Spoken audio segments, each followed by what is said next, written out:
All right, I think we're back. Hello, everyone. How do I look? How's the hair?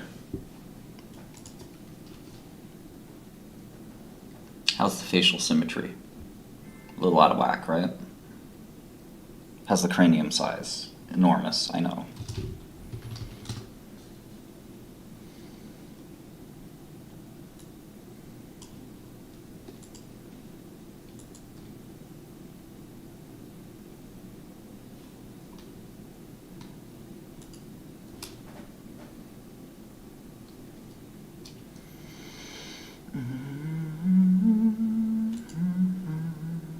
What's up, Anna Sophia?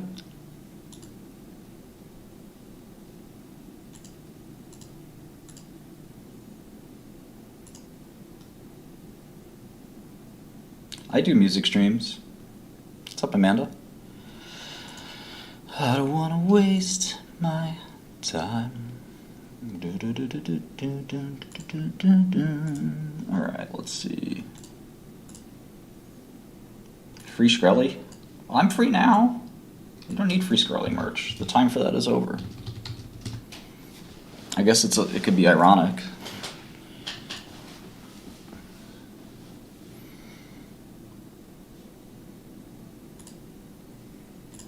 Sometimes you just have to restart your computer and clear everything out.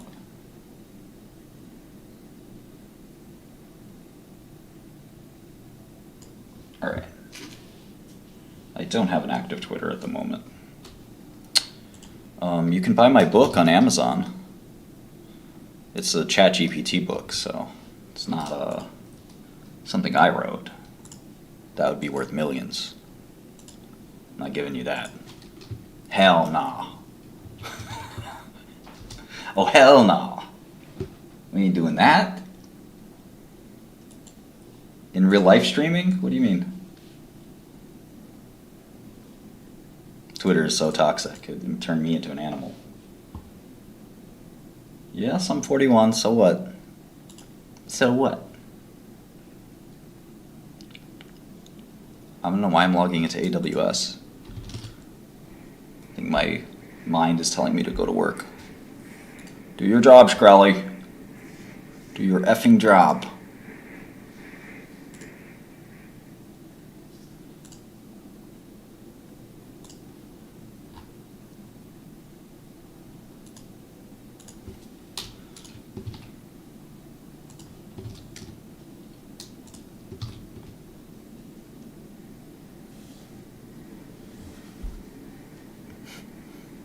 Yeah, you can also go to my OnlyFans.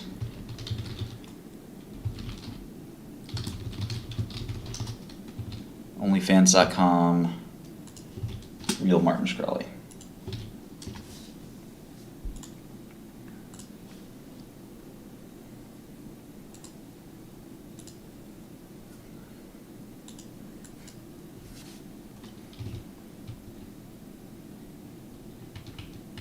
Alright, let's get started.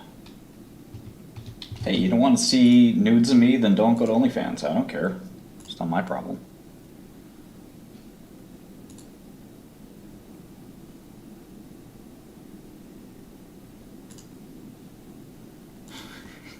Bro. Hey, bro, whoa.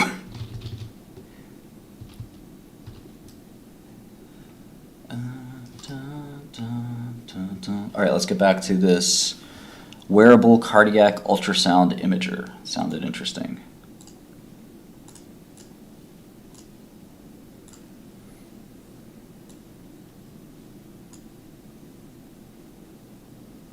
Morals? Morals. I don't even know what that is. Pause. Hold up. Pause. Do I still talk to Billy the Fridge? All the time. We're gonna do a podcast together. Do I trade options if I have to? I'd rather not. Alright, let's take a look. More lulls or morals? Continuous imaging of cardiac functions is highly desirable for the assessment of long-term cardiovascular health, detection of acute cardiac dysfunction, and clinical management of critically ill or surgical patients. However, Conventional non-invasive approaches to image the cardiac function cannot provide continuous measurements, owing to device bulkiness, and existing wearable cardiac devices can only capture signals on the skin. Here we report a wearable ultrasonic device for continuous, real-time, and direct cardiac function assessment. We introduce innovations in device design and material fabrication that improve the mechanical coupling between the device and human skin, allowing the left ventricle to be examined from different views during motion. We also develop a deep learning model that automatically extracts the left ventricular volume from the continuous image recording, yielding waveforms of key cardiac performance indices such as stroke volume, cardiac output, and ejection fraction. This technology enables dynamic wearable monitoring of cardiac performance with substantially improved accuracy in various environments. So the question from this UCSD group is, for me, is where would be a useful sort of place to deploy this device? I'll be on Lex Friedman possibly as soon as next week, so you'll see that soon. So where would you deploy this device? Where would it be useful? Because there's all kinds of cardiac monitors, including intravascular ones. I'm not a medical device expert, but it's something to think about. This company, Sonics Inc., doesn't seem to be in operation, and sometimes that'll happen if article's in press for several years, right?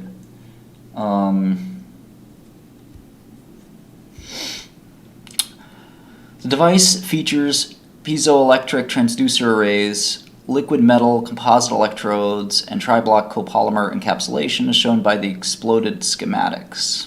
The device is built on styrene, ethylene, butylene, styrene, SEBs. I don't know my polymers. I know what ethylene is, of course. To provide a comprehensive view of the heart, standard clinical practice is to image it in two orthogonal orientations by rotating the ultrasound probe. To eliminate the need for manual rotation, we designed the device with an orthogonal configuration. Each transducer element consisted of an anisotropic 1,3 piezoelectric composite and a silver epoxy-based backing layer. To balance the penetration depth and spatial resolution, we choose a center resonant frequency of 3 MHz for deep tissue imaging. The array pitch was 0.4 micrometers, that is 0.78 ultrasonic wavelengths, which enhances lateral resolutions and reduces grating lobes. All right, I'm a little confused as to how it's any better than any other ultrasound. To individually address each element in such a compact array, we made high-density multi-layered stretchable electrodes based on a composite eutectic, gallium, indium liquid metal, and SEBs. The composite is highly conducive and easy to pattern. Lab shear measurements show that the intrafacial bonding strength is about 250 kilopascals between the transducer element and the substrate, and about 236 kilopascals between the transducer element and the composite electrode, which are both stronger than typical commercial adhesives. The resulting electrode has a thickness of 8 micrometers. Electromagnetic shielding, also made of the composite, can mitigate the interference of ambient electromagnetic waves, which reduces the noise in ultrasound radio frequency signals and enhances the image quality. The device has excellent electromechanical properties, as determined by its high electromechanical coupling coefficient, low dielectric loss, wide bandwidth, and negligible crosstalk. The entire device has a low Young's modulus of 921 kilopascal, comparable with the human skin modulus. The device exhibits a high stretchability of up to approximately 110% and could withstand various deformations. Considering that the typical strain on the human skin is within 20%, these mechanical properties allow the wearable imager to maintain intimate contact with the skin over a large area, which is challenging for rigid ultrasound devices. Okay.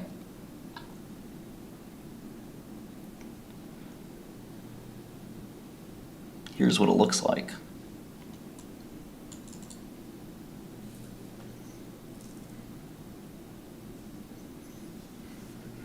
Yeah, I don't see the need, I agree.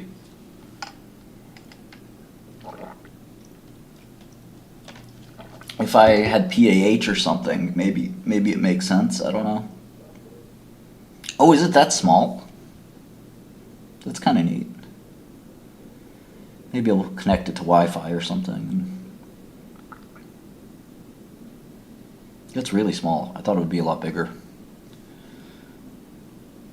We'll see what the dimensions are.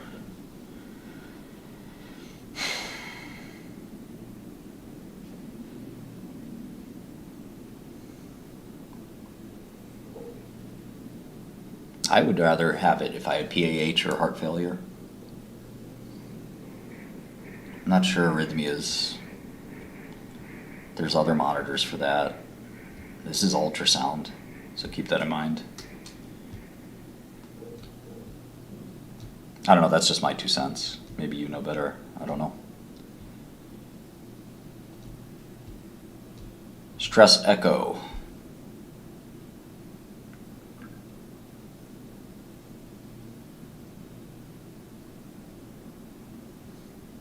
The worst, it's like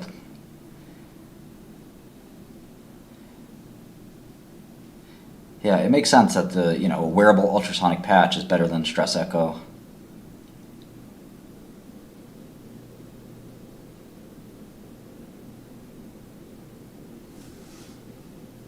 I guess that's why they call it stress sonics.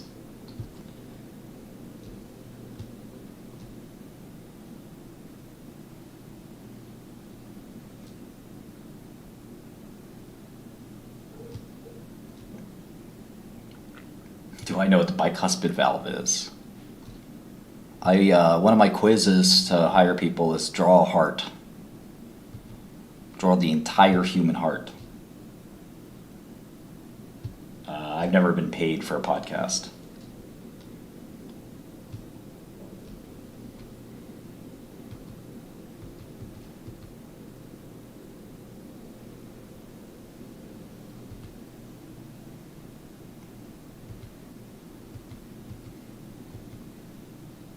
Well, ejection fraction below 25, you're on your way out. You're going to meet your maker, GPT-3. Hello, I am GPT-3. Yes, I am God.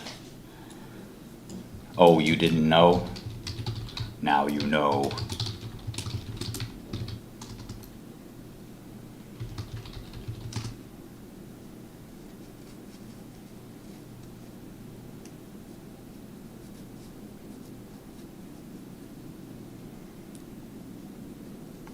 (1991) textbook on cardiovascular physiology? Alright, let's do it.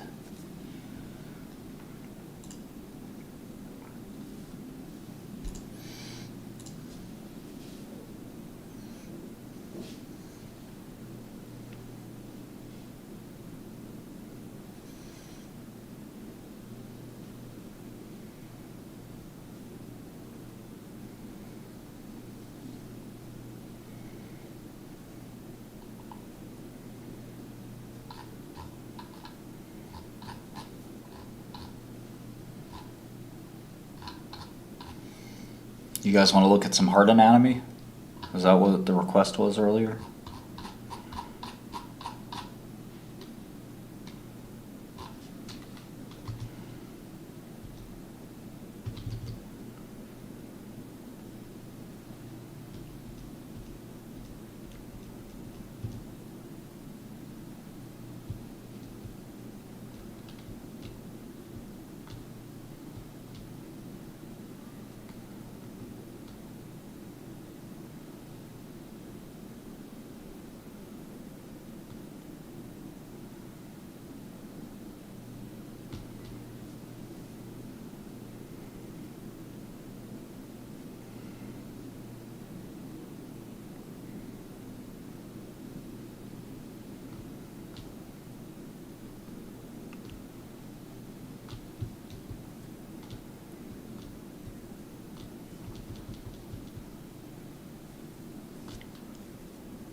I never hooked up with Elizabeth Holmes. I wanted to.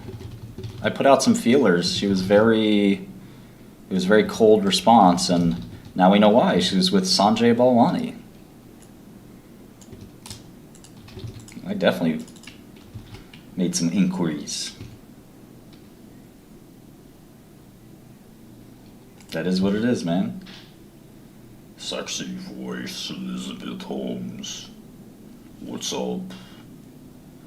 Do you want to kiss me, Martin? Yo, whoa!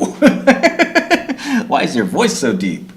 I just talk like this because I want to be taken more seriously. Man, I was taking you seriously before.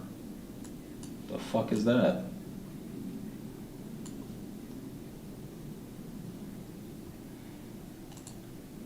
You some kind of dude?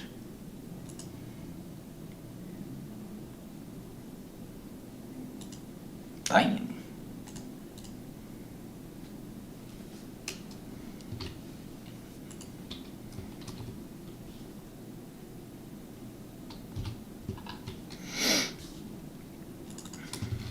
So, cardiovascular medicine, let's go. What do you think? Let's start with generic names. Atorvastatin, rosuvastatin. What other statins do you guys know? Old Merck statin, Zocor. What was its name? You guys remember? MOAHMG-CoA reductase inhibitor. Simvastatin. There you go, Taylor Martin. He got it. How about Pravastatin? Do you remember that one? Let's do the brands. They were Lipitor, Crestor, Zocor, and Pravachol. Remember Baycol? Does anyone remember that one? Baycol, removed from the market, right? Anybody remember the generic name of Baycol?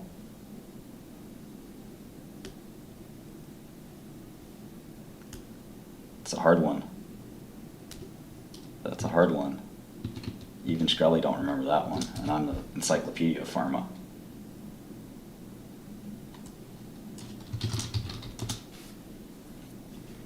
Cerevastatin. Wow. Cerevastatin. I definitely don't remember that one. Had that rhabdomyolysis. And there's another statin from Lilly and Kowa, I believe. What was that one called?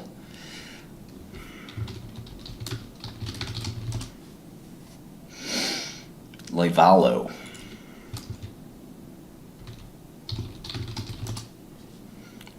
Pitavastatin.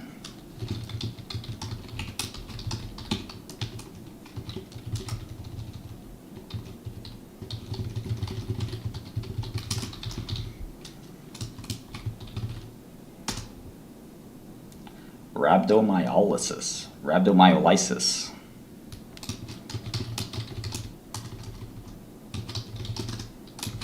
How about Mevacor? Do you guys remember Mevacor?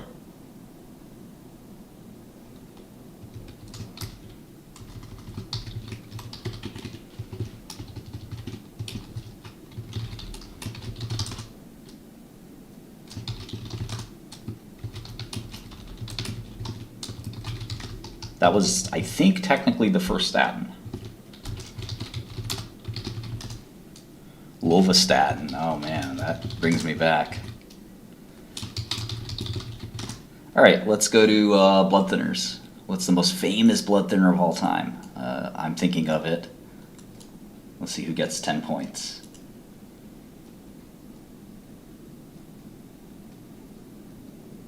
I was actually not thinking of warfarin or aspirin, which are both, very good blood thinners.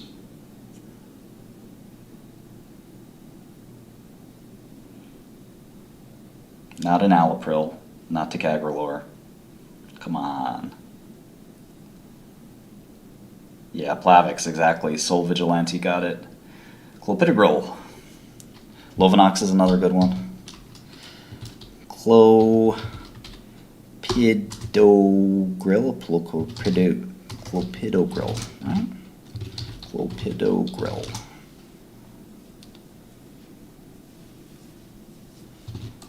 So that's Plavix. Let's look it up. Antiplatelet.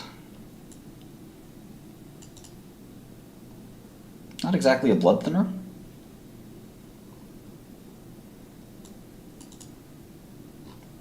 a blood thinner technically lowers clotting time, right? So it technically would lower AST, right? I mean, clotting is measured with that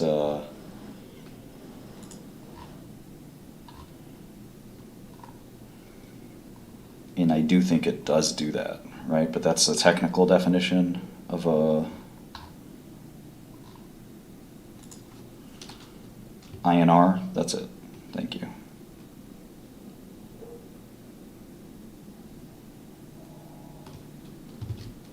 Clopidogrel INR.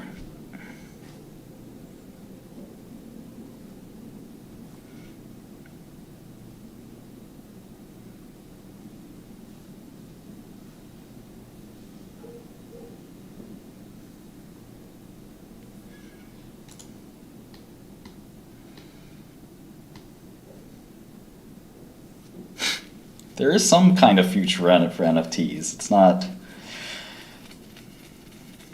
right, so anyway, P2Y12 inhibitor, right? And it was from Sanofi and Bristol, I believe. The original development, I think, was Sanofi.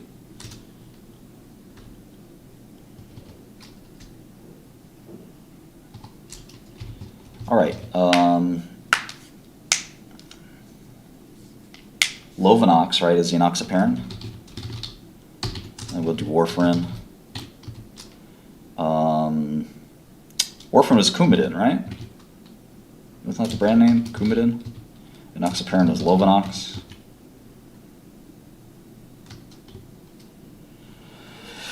We'll definitely do all the cardiovascular medicines real quick.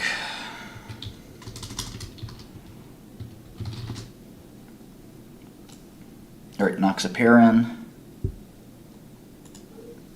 Just a heparin analog, right? Well, how does heparin work? Let's put heparin down too.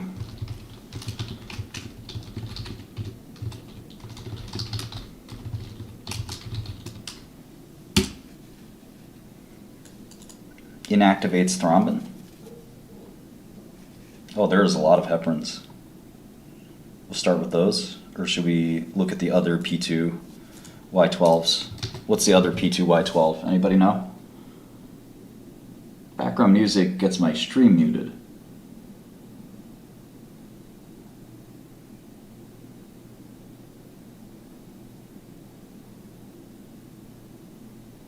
No, that's a factor XA inhibitor. There's one from Eli Lilly, in fact. They made a second, well, not a second, but they made their first P2Y12 inhibitor. P2Y12 inhibitor. Prasugrel, yep, that's the one. And then Cangrelor is IV version, right? So I think there's only two P2Y12 pills.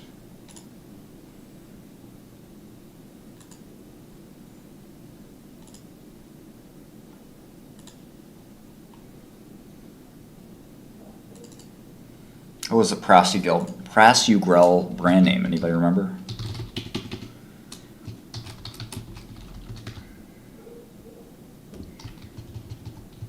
It was a big disappointment for Eli Lilly. It did not sell very well.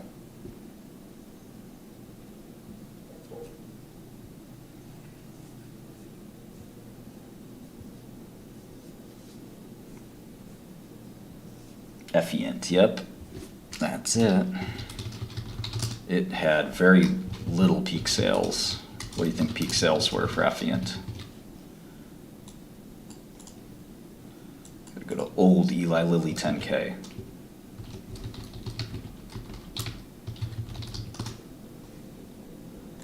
$2015.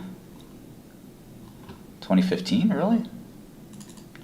Let's take a look at our Eli Lilly model.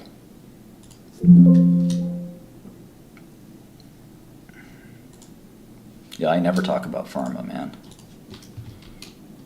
There's Effient. Oh, they had a deal with Daiichi on Effient at one point. 2015, Effient. Oh, okay.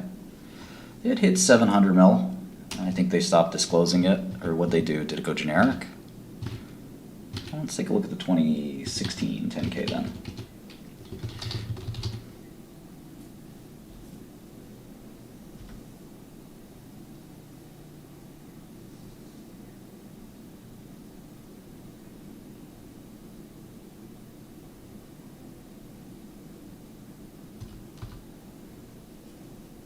Compound patent 2017.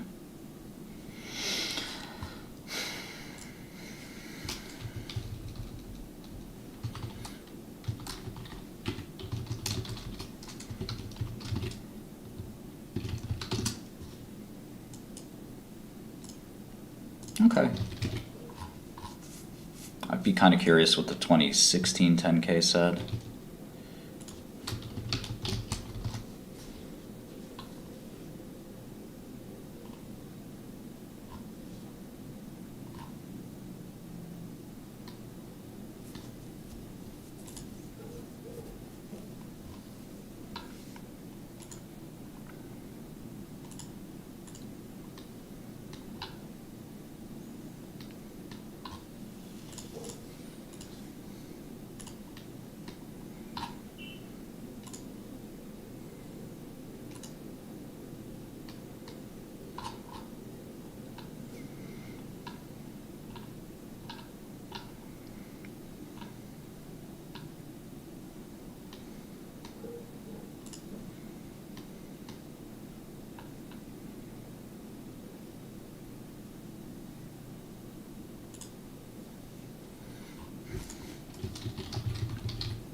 Okay, there's the 2016 revenue for Effient.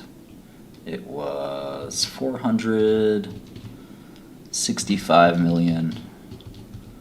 In fact, we can fill out the entire 2016, which was missing previously. This is U.S. revenue, though. Let me see if I can find a better list in here. Product sales, there we go. Total, no, that's total. Effient 535.2.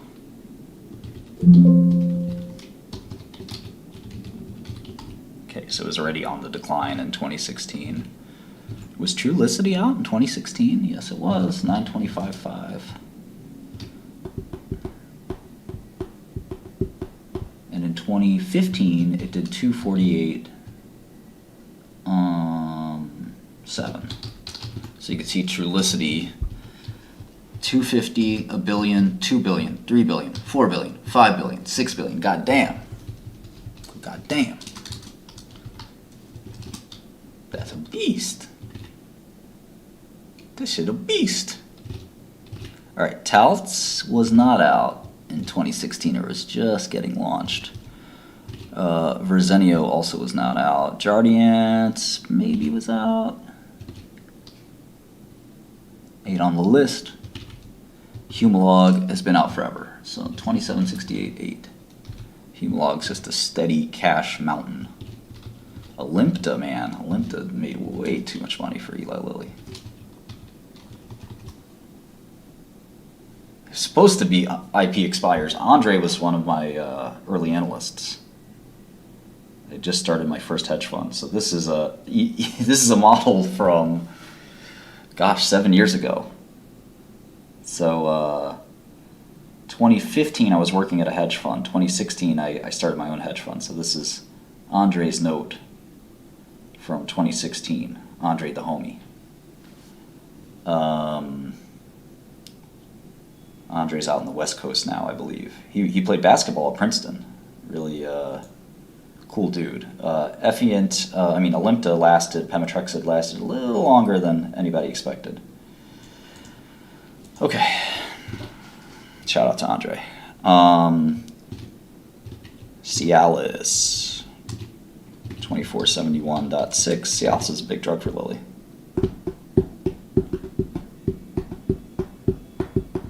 Anybody remember IQOS?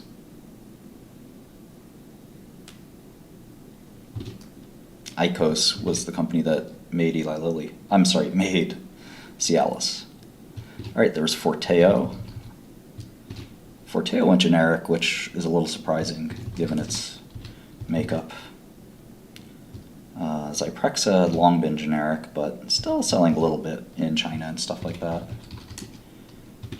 Tivit had not come out yet. Cymbalta was just getting genericized a couple of years ago.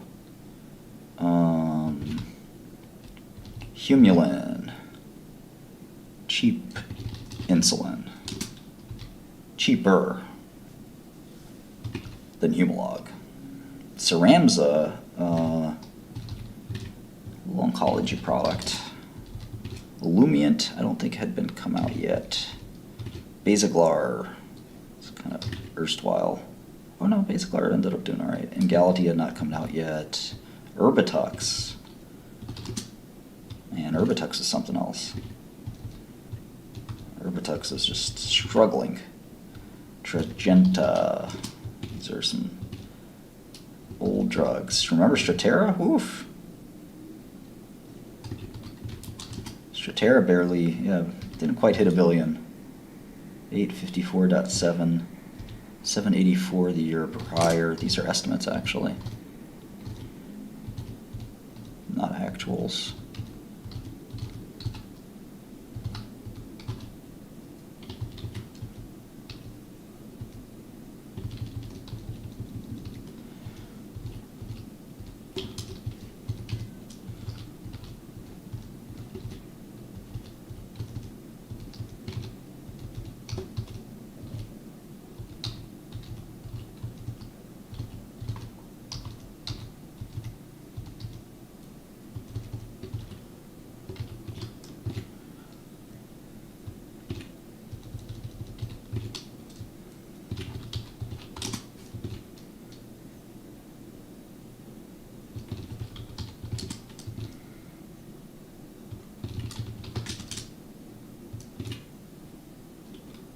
Got to look at the history of pharma to know the future.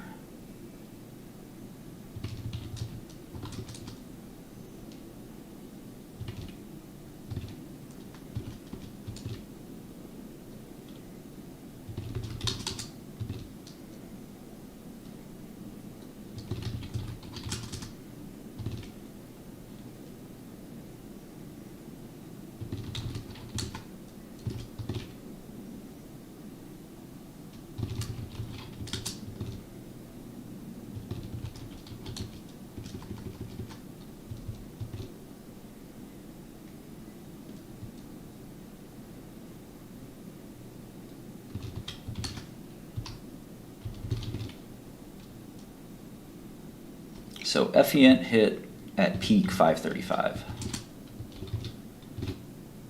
$500 million. They were hoping it could be as big as Plavix, and yeah, it didn't quite get there.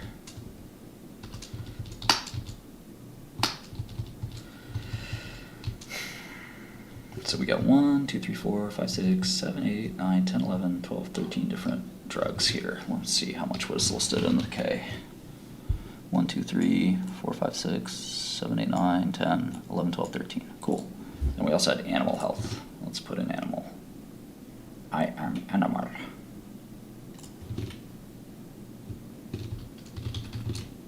Trashy is an animal. She is a silly, stupid animal, in my opinion. But we love her anyway. Why? I don't know. I don't even know why. Maybe we shouldn't love her. Maybe we should just throw her in the garbage. What do you guys think? Put her in the garbage. No? No? No? Maybe we should run animal experiments on Trashy. Just put her in the garbage. Alright, it looks like I got... No, I got these right. Okay, 2841.9, 2493.1. I made a mistake somewhere here. 1307.4, 1348.3 for Forteo, yeah. Okay, 1307.4 for Humulin. Okay. 76.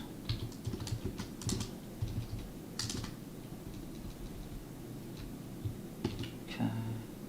248 for 7 for Trulicity, okay. 784. 943 for Zyprexa. 45 for Erbitux. Where'd Erbitux go? Missing. Is that what I'm missing? Nope, there it is. 383.8 for Ceramza. Okay, 523 for Effient. 356.8 for Tragenta. Okay, 1727 for other, and 3181 for animal. Well, hypothetically that should add up to here. I see, my formula did not extend all the way up. All the way up.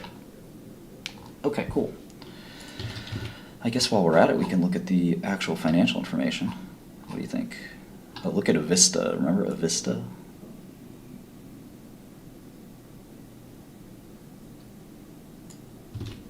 We gotta put Avista in. That's, it was a cancer drug. They used to call it Gaze. Gemzar, which is Pemetrexed. Gemzar, which is gemcitabine. Olympta, Zyprexa, and Avista. That was the old Eli Lilly portfolio. It's obviously changed a lot. Here's Avista. 2014. And it declined all the way to 237.3. Now we got to remove that from 2015 numbers, right? So we're going to take it out out of other, if that makes sense.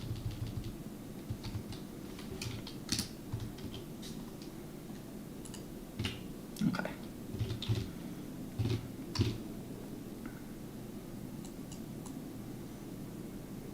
2, 3, 4, 5, 6, 7, 8, 9, 10, 11, 12, 13 products.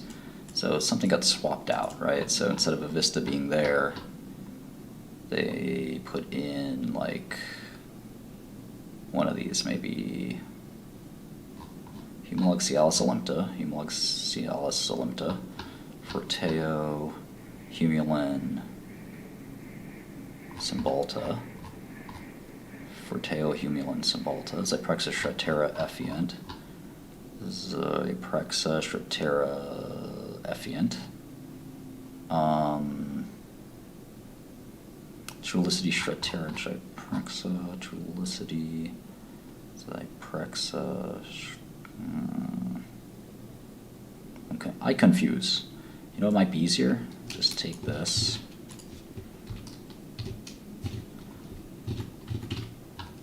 Take this. Can you keep two 13-element lists in your head and tell the difference between them? I can't. Shkreli can't. How about that? All right. Humalog, Olympta, Cialis and Forteo, and Humulin, Cialis, Forteo, Humulin, Cymbalta, Trulicity, Strattera, Zyprexa, Erbitux, Effient. Tragenta is the culprit. So they disclosed Tragenta for 16 and 15, but they don't disclose it for 15 and 14. That is what happens. Okay.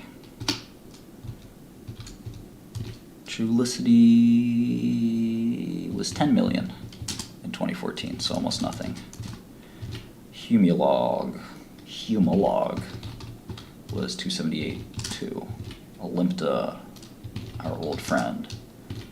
I think that was peak sales for Olympta right there at $27.92. $3 billion for an anti-folate. Can you believe it? Unbelievable. Will never happen again. Anti-folate is just kind of like an old chemo, basically. It was for non-small cell lung cancer. And I don't think pemetrexed is used that often anymore. I think it still gets second-line use, but it's sort of been displaced by better drugs, obviously. But I think if you have if you don't have an EGFR mutation, you've progressed on, say, Avastin plus, or I guess it would be like second line after Keytruda failures, right? You might use it still with Avastin plus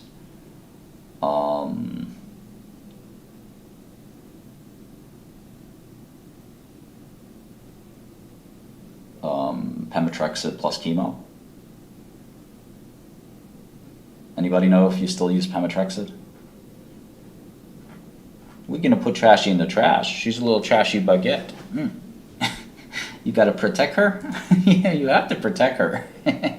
She has a small brain, very small brain, almost a walnut size, like this big.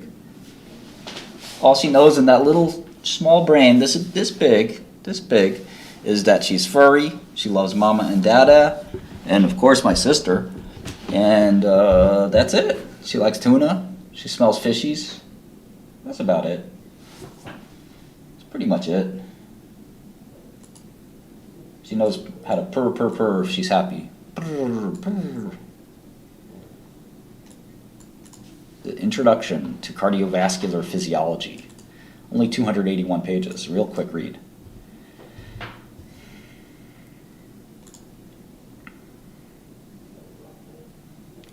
Where's my books? Gosh darn it, I thought I had a books section. I think it's in OneDrive. There it is.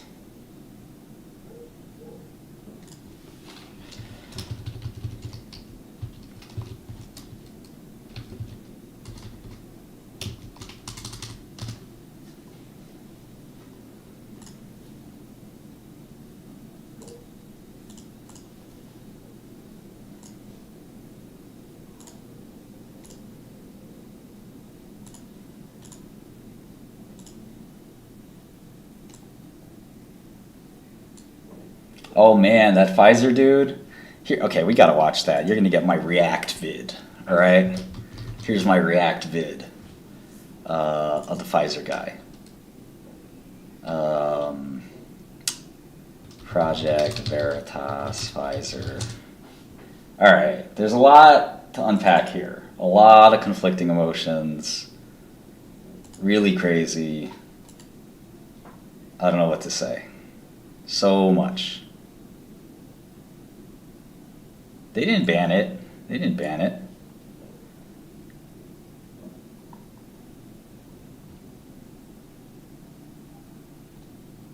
They put it on everything? All right. It's complex. All right, so we got so much to unpack here. It's only a 10-minute video, but man, it's a lot. All right, so the first thing here is I feel bad for this guy, right? That's the first thing. This guy, gay guy, already a little marginalized, sitting in New York City on a third date with his date. This is terrible, right? Being recorded on a date sucks. Dates are romantic interactions. You don't want to be recorded. It's intimate, it's revealing, it's vulnerable.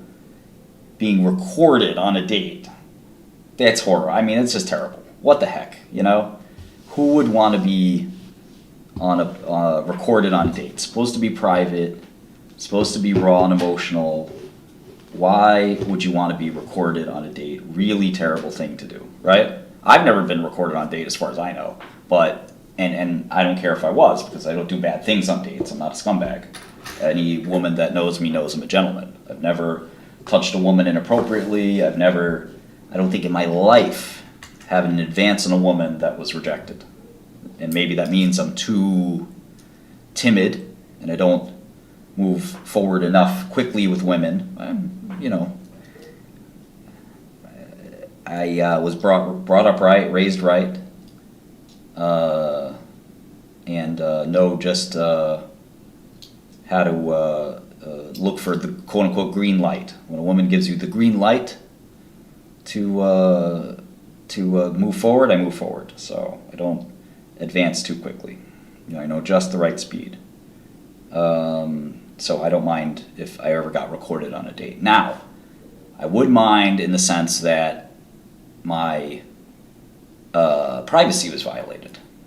You know, I would mind that, you know, it's something where it's supposed to be a vulnerable advance. I don't always move forward on the green light. There are many drunk women who will throw themselves at me, and I have to smush their faces like this. Smush. I'm just kidding. I don't do that. Be gone, thought. Thought be gone. Thirstitinib is the kinase inhibitor for the thirsty thought. I administer a high dose of thirstitinib. Here, you're going to need this prescription. I'm just kidding. Men can be desperate the same way women can be desperate, and I've certainly been on that side as well. So anyway,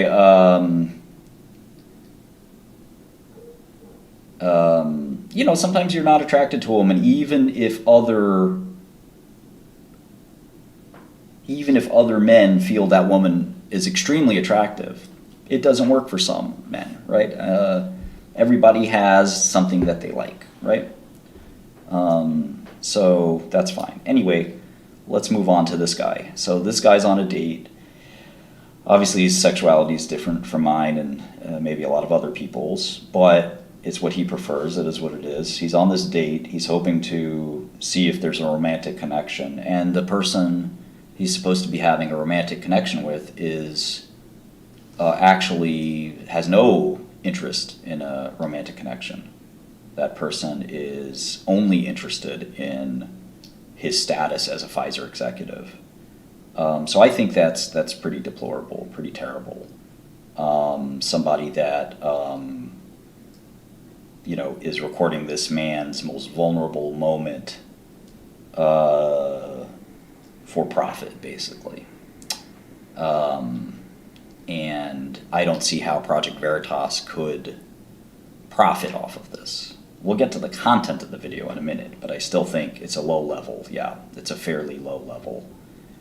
Chris Hansen would do this to expose pedophiles. I commend that. It's a brave thing to do. This is not so brave. This is a little bit cowardly in a lot of ways. And I'm not saying that I don't think it shouldn't have happened. I have conflicting views on that. I'm not sure. But I am saying that I feel bad for the guy. I'll say that. Nobody should be poking fun at this guy specifically, although we're probably going to poke a little fun at him. I think that you know, it's a very weird thing to do to somebody. I don't think it's brave at all, to be honest. So we'll get to some of this stuff in a second. Here, is this seat taken? It's very Chris Hansen, right? Is this seat taken? He's got the shit-eating grin, like, oh man, we got this guy. All the blurred out faces are people that are, I guess, patrons. And look at his he looks like a young Obama. He's turning his head. He's like, what? Seat taken. Why is this guy sitting down? For Pfizer, my question for you is... He's getting up. Second the word Pfizer came out, he said, I know what's up.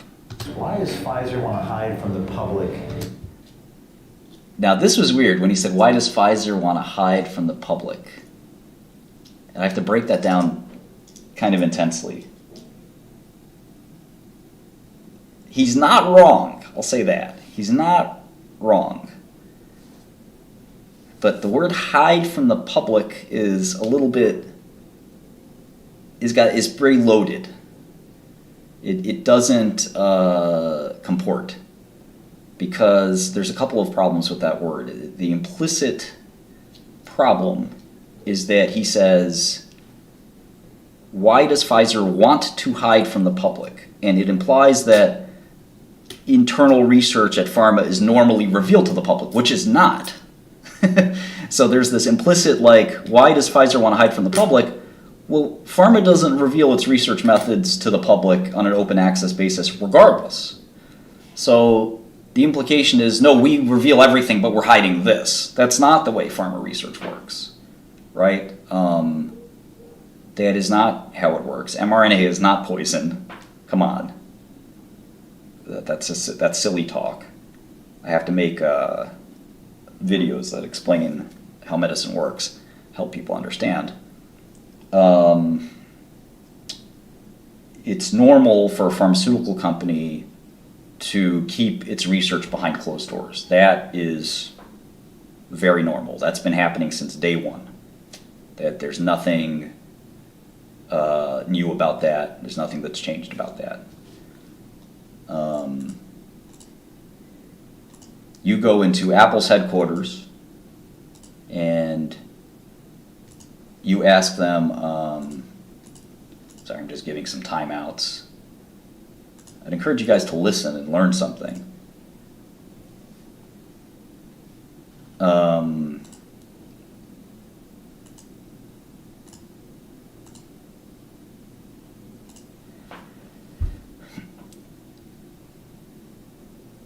If you go into Apple's headquarters or knock on Apple's headquarters door, what would they do? They would say, sorry, you're not allowed in here. We're working on some top secret things. You're not allowed to know this. And the same thing applies in pharma, right? You're not allowed to know what we're working on. It's not public information. You know, our labs aren't open for the public. You can't just go,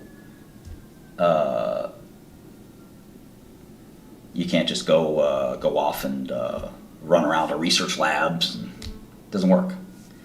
And that's normal. That's acceptable. That's fine. I mean, you know, why would they let you in? They're spending a lot of money on that research. They don't want everybody to know it. If they file a patent, you'll know that. If they make an invention, you'll know that. But you know, it doesn't make sense that you should have open access to everything they're doing. Should it make sense that the government could? Well, that's a different story. Should it make sense that shareholders should? If you're a small enough shareholder, I don't know that buys you a ticket. If you're a very, very large shareholder, say you own more than 5 or 10% of the company, maybe. If you're a board member, maybe. If you're any old employee, even then, you don't have access to all the research inner workings. If you're a salesperson. So, you know, that's just the nature of that. And so keep that in mind. That, you know, Pfizer has no obligation to disclose its inner workings to anyone. Completely fine, not atypical, etc. Now, peeling back the layer of this question a little bit more, let me rewind a little.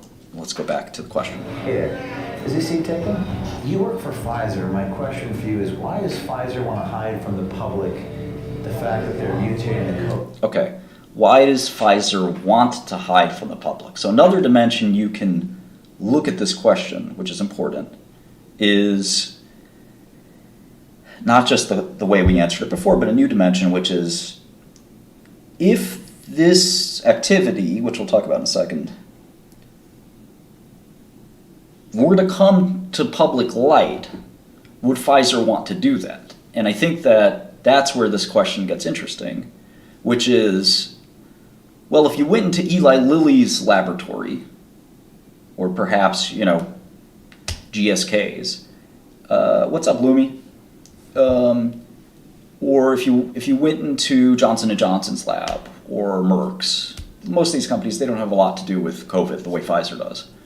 Let me pick even another company that has virtually nothing to do with COVID. Let me think here, because everybody's tried to dip their hands into COVID a little. So let's just go to our biopharma sheet real quick. Roche. Okay, Novo Nordisk. Novo Nordisk doesn't have a single COVID project, right? Novartis has almost no COVID projects. So if you went to the Novartis or Amgen, has virtually no COVID projects. So if you went to Amgen or AstraZeneca or Novo Nordisk's lab, you would not be surprised by what you saw. You would see people doing research on, different diseases like multiple sclerosis or oncology or whatever, and those companies would have no problem conceptually, other than for trade secrets, they'd have no problem with the public knowing that, right? They would say, yeah, they're doing research. I see some lab animals. I see cell cultures. I see expensive equipment. I see genetic sequencing. I see all kinds of tests. I see plans for clinical trials. I see plans for FDA approval, things like that. The problem with this situation, at least purportedly and ostensibly, is that this is more sensitive, that if the public were to know that there was a lab within Pfizer doing this kind of activity, that is something maybe they don't necessarily want people to know, because that is something that might alarm people, rightly or wrongly. And again, we'll get to that question, which I do have an opinion on. So I think his question on sort of 50% of it is misleading, because he's basically saying, why does Pfizer want to hide its private research from the public? And the answer is, well, maybe they don't, right? The answer partially is, well, we don't normally tell people, about our private research, and that's true. The other half of the question I understand. I'm saying that the question's somewhat misleading, in a way. Recognizing the sensitivity of doing this kind of research and letting people know about it. There are some research projects that are more sensitive than others. So anyway, let's keep going. Champagne, if you don't have the patience to watch this video, I suggest you move on to Disney.com. That's a good website for you. Here, is this seat taken? You work for Pfizer. My question for you is, why does Pfizer want to hide from the public the fact that they're mutating the COVID viruses? Is this real life? I'm literally a liar. I was trying to impress a person on a date by lying. This is absurd. Don't touch me. Well, this is not. Why are you doing Don't this? tell anybody. You're just working at a company to literally help the public. You f***ed up. You really did. Please read the clause. It's very unsafe. Can you please unlock your door? No, don't let them leave. Please unlock the door. Get the light of the door. Please unlock the door. Please unlock it. So obviously, if you don't feel bad for this person, I think you don't have much humanity. You got to feel a little bad. You could also laugh, and I laughed a little bit. But it's sad as well. I'd say 80-90% sad and 10-20% funny, and that's me being a little bit nasty. Really, it should be 0% funny. But let's keep going.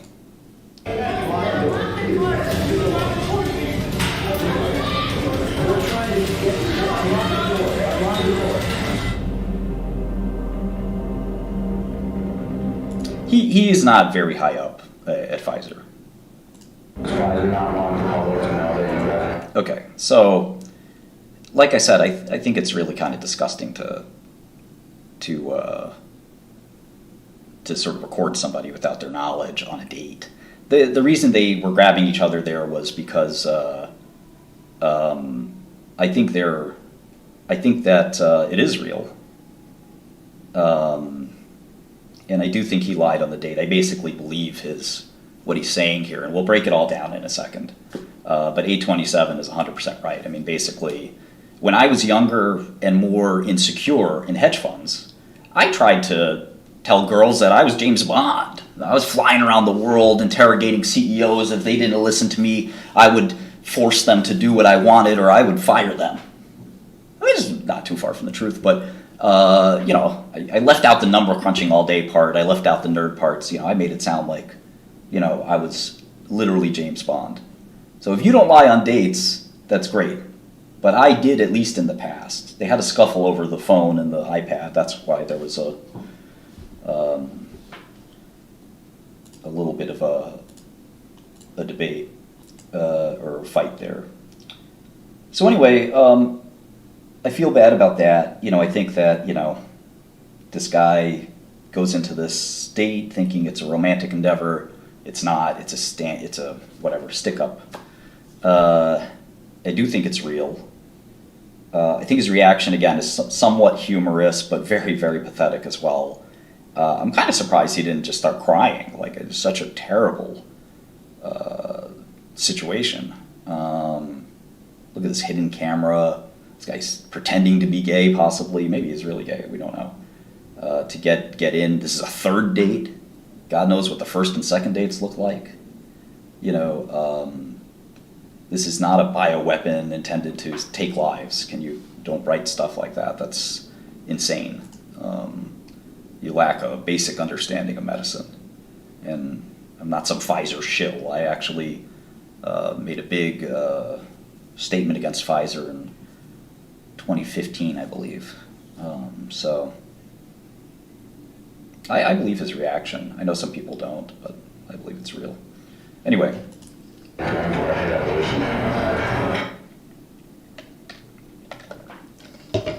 So when he says, does Pfizer not want the public to know that you guys are doing directed evolution? This is a tricky question. There's two ways to look at this.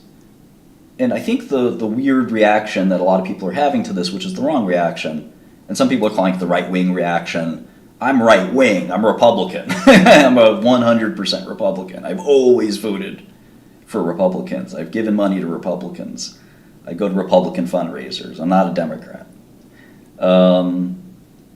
So this right-wing reaction that's taken place is to this text on my screen. Does Pfizer not want the public to know that you guys are doing directed evolution? Again, the implicit point here is that directed evolution or serial passage or whatever you want to call this method is not allowed. And it is allowed. There's nothing that stops it. There's nothing problematic with it. Now, we can debate that. It should be disallowed. It should be banned. It should be regulated, right? That's a debate that we can have. You may feel strongly about that. You may not feel strongly about that. But it's up to you. But that's not really for legal debate at the moment, right? At the moment, it's perfectly legal. So there's nothing wrong with directed evolution, at least legally. You may really think it shouldn't be done, and we can have that debate in a minute. But at the moment, there's no legal prohibition. So when they say, does Pfizer not want the public to know, the question is, what's the impetus of that? Is it because it's illegal? Well, no, that's not true. Is it because it's sensitive and dangerous and it's kind of edgy? Or is it because they're worried that people will take it the wrong way and that there's a lot of misinformation about this, and maybe that, talking about this will be, kind of like blown up for no reason? I think it's the latter in Pfizer's mind, and it might be the former in a lot of other people's minds, but it's not illegal for sure. It is not banned in America at all. It's completely not banned in America. There's zero prohibition on things like serial passage.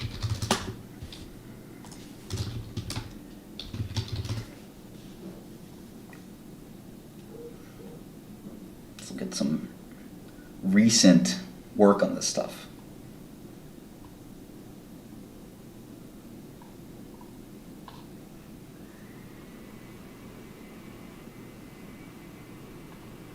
No shortage of work on Ebola and other viruses. It's been debated about its legality, but it didn't get sent to China for any reason or anything like that. In fact, there's this whole protocol for being very careful about how to do this. You can see here, this is bacterial MRSA serial passage to identify resistance mutations. This is smart research, right? In this case, you are trying to figure out, where the resistance could take place. So you can make a drug that is prophylactically resistant to that resistance, or if you will. Here's another example of a herpes virus. Some people are doing this research today all around the world. There's no, prohibition on it. Now, if you think there should be a prohibition on it, that's another question. But there's no prohibition on seropassage. Banning this kind of research could make sense. I'm not saying that it's out of the question. There is some risk of the virus leaving the facility, and that's substantial. And after COVID, I think we do have to think twice about this stuff.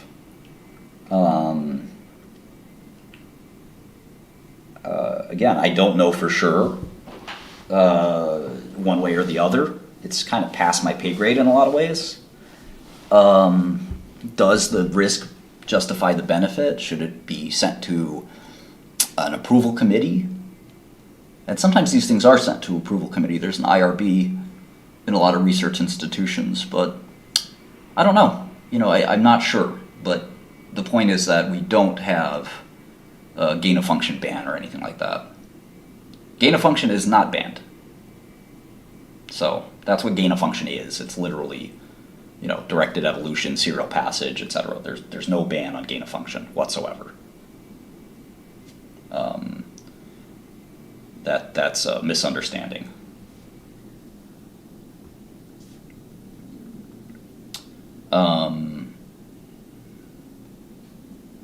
Yeah, this guy is not a senior person at Pfizer either, by the way. Pfizer senior management is CEO, CFO, head of sales, chief research, things like that. Head of manufacturing and business ops. It is not this guy. It's very, very far away. Yeah, middle management, that's right.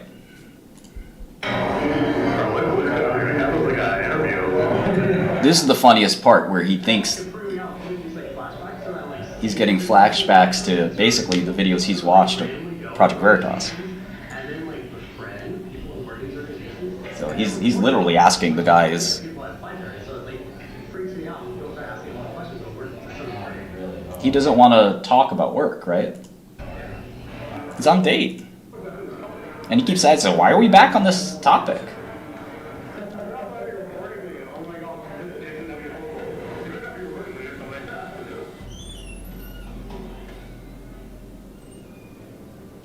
Here, is this seat taken? Hi.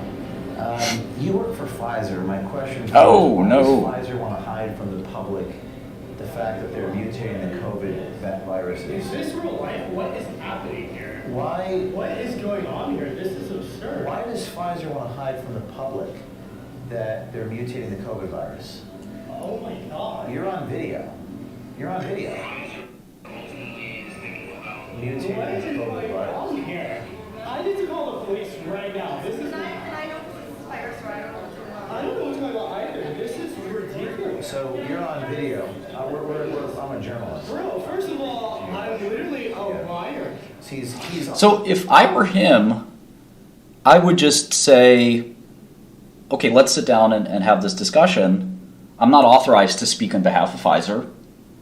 Gain of function research is legal. I'm not authorized to speak on behalf of Pfizer. If you recorded me, I have no comment because I'm not authorized to speak on behalf of Pfizer. I was on a date.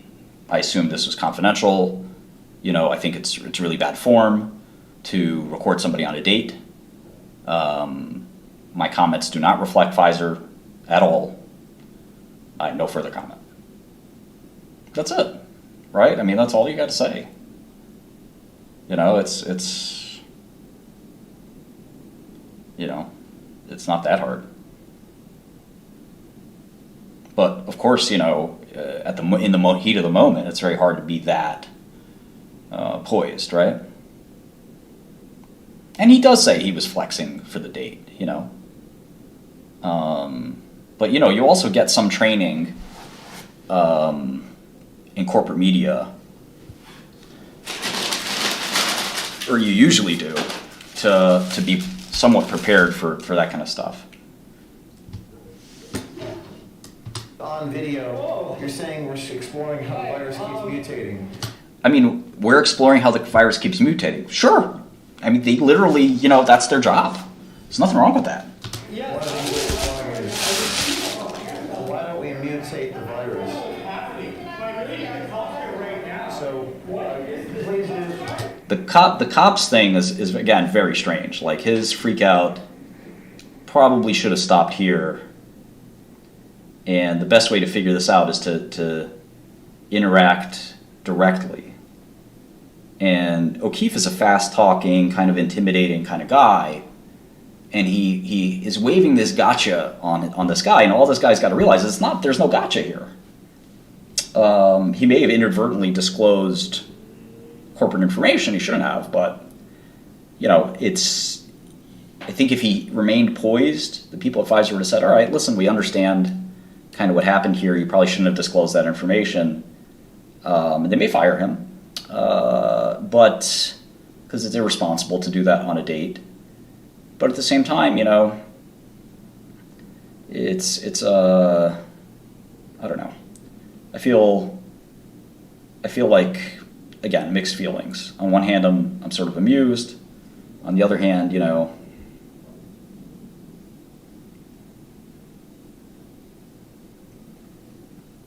no, gain-of-function research has literally never been illegal, ever.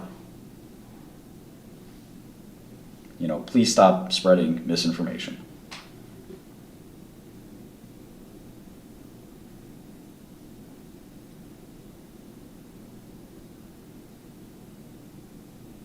So anyway, I mean, I think it's, you know, the biggest question is like, is gain-of-function research, you know, really... Welcome to today's talk, Sunday the 29th of January. Now, I got a surprise when I looked at this. This is a press release from Pfizer. And we're going to be looking at what this says. Now, it's from... It's interesting. It says Pfizer has not conducted gain-of-function research. Seems a little surprising to me. I thought they did. This guy was just maybe BSing? I don't know.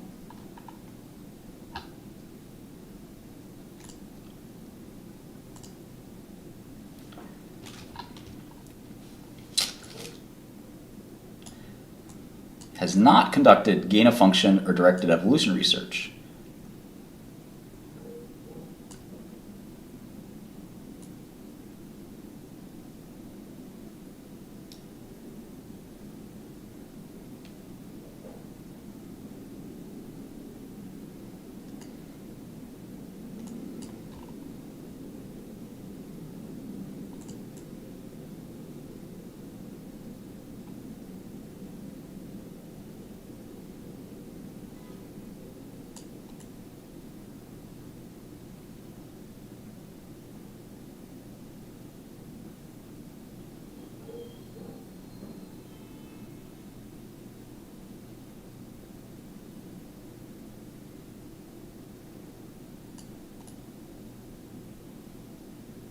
Well, there's the BSL-3 laboratory that I was talking about the other day in our Discord chat. BSL-3 tends to ensure that virus doesn't escape. And that's the kind of place that you do this type of research.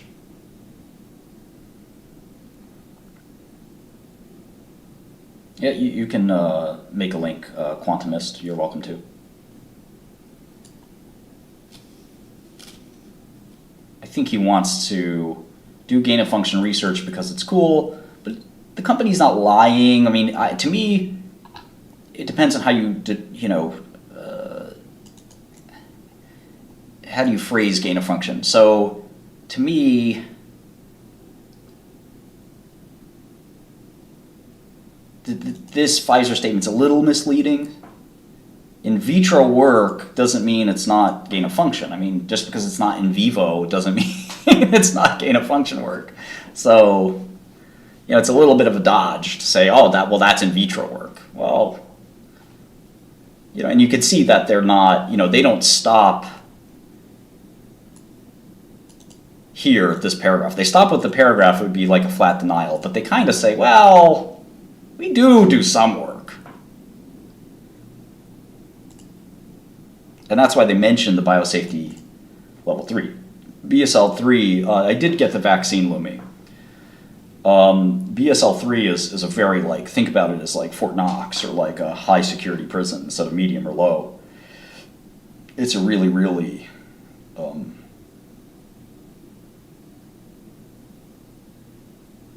high security biolab.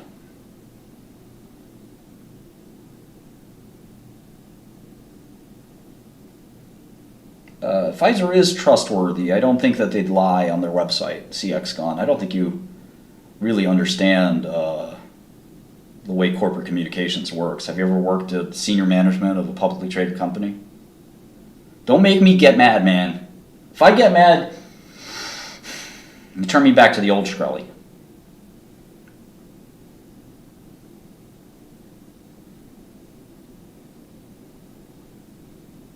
Vivo is VIVO. Starting to get mad.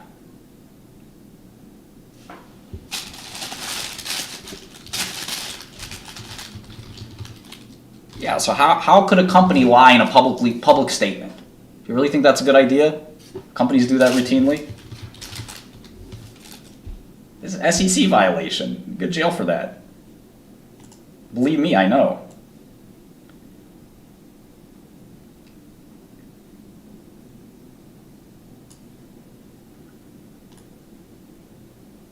Yeah, there's no incentive to lie. C-suite employees, they're just employees, man. They don't own that much of the company. There's no... These are the most scared people in the world. They are so scared of making any mistakes. They are really, really careful. They'd much rather sit tight. They're going to make millions of dollars in bonuses regardless of the company sells a lot or doesn't sell a lot. You guys just don't understand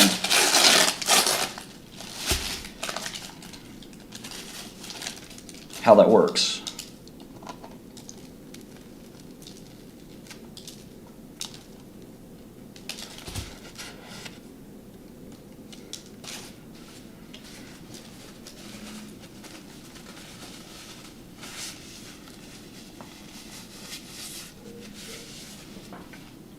They make bonuses regardless.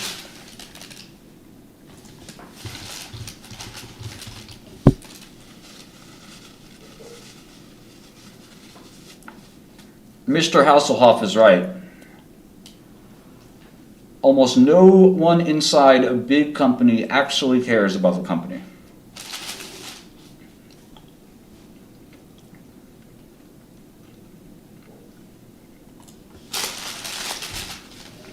I totally agree. It's basically just a profit center.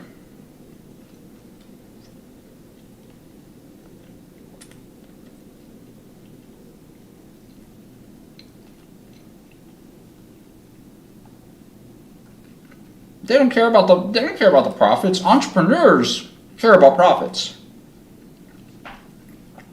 Entrepreneurs own half the business. CEO of Pfizer doesn't own 1% of Pfizer. Doesn't even own close. Doesn't even own 0.1% of Pfizer. They have to tell the truth on their website because they don't want to go to jail. They don't want to get fired. You get a nice cash cow at a company for just doing the bare minimum, doing the bureaucratic stuff. They got 10 people to review these press releases. It's a whole process. You have no clue.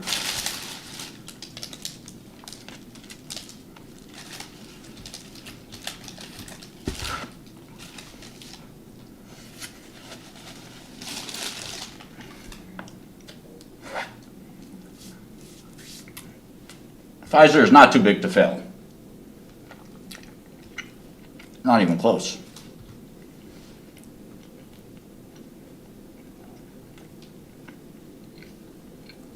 You guys have to take my word for some of this stuff. A lot of you guys are just freestyling like you know what you're talking about. You don't, all right? Scully knows. Scully's not going to lead you wrong. Scully don't like any company. Scully short stocks. I'll short the stock to zero. You know I will. I've done it before. Look up my history. You don't believe me? Look at my history. I'll take your company down to zero. No problem. I don't give a fuck. Think I give a fuck about you and your employees? Zero, right to zero, boom.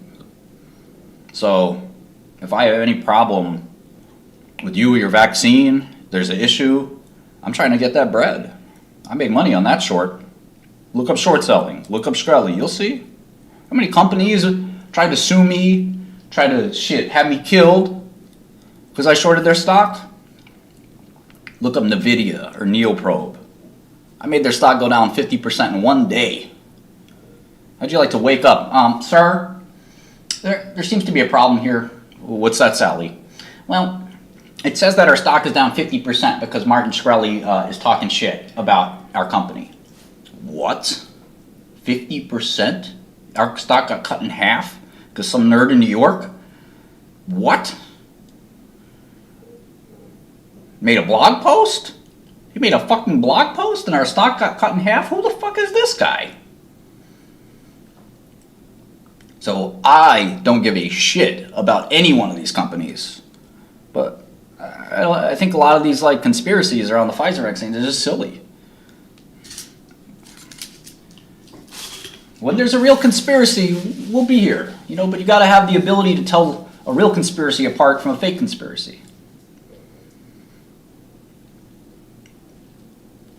And if you just constantly are worried about fake conspiracies while you're worried about the moon landing, you're worried about 9/11 probably, you're worried about, is there a conspiracy theory that you don't believe in? I met a lot of people like that in prison. They're just addicted to conspiracy theories.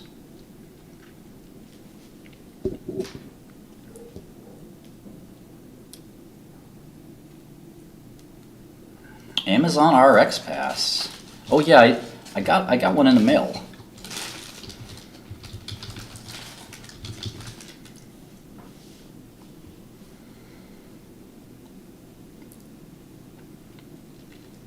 $5 a month. Damn.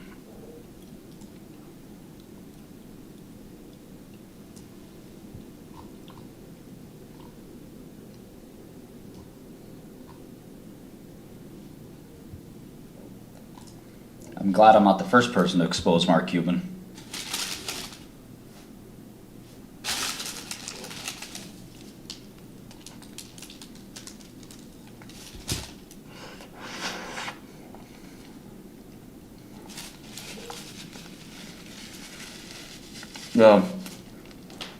I can tell this guy is a conspiracy theorist. CX gun. You're out of your mind, dude. The World Economic Forum? This is a conference. It's a party. It's meaningless. Could you imagine throwing a party every month or every year and thinking you matter? You know how many of these parties I've been to? You're a bunch of idiots just bloviating. The Davos Group does not control the world. Nobody controls the world.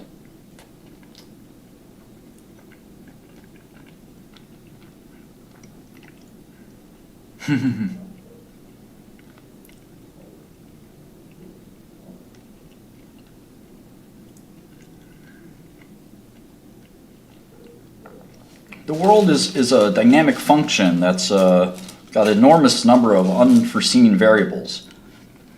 Somebody like a lowly senator from Illinois can become the president of the United States, or a reality TV show host. The world is stochastic. It's impossible to predict. People try to cling to power, and they're oftentimes the power they're even trying to cling onto is almost none. People like Koch. Koch said he regretted his move into politics, and he's basically pulling back after trying to, steer the Republican Party. I know so many people who make big donations to politicians, and the politicians laugh at them as soon as they leave the room. You guys think that Sam Bankman-Fried's not going to jail or something. You know, it's the world's less complicated and less organized and more stochastic than we generally think.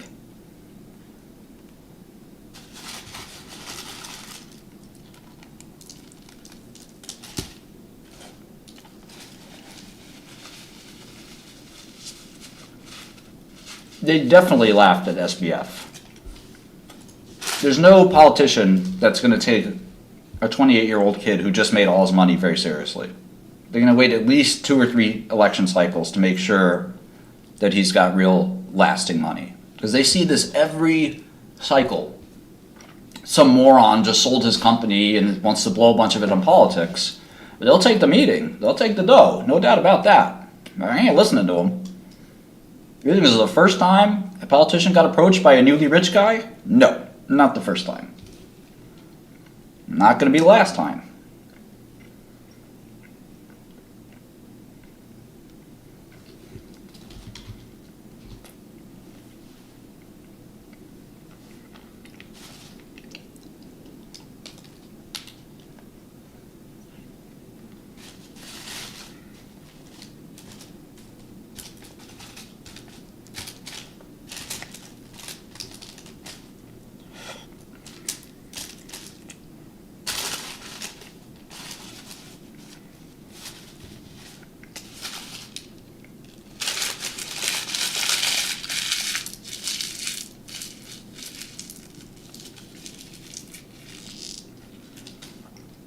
I think Sam was accused of corresponding with the old general counsel.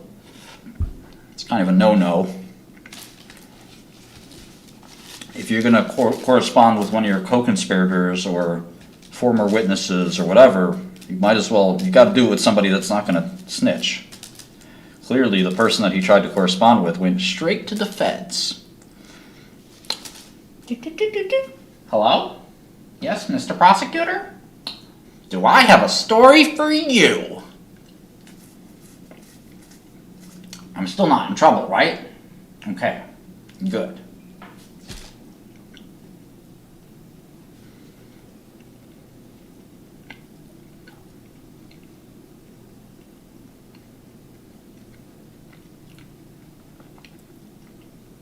Snitchers. Maybe that's the word of the day, snitch.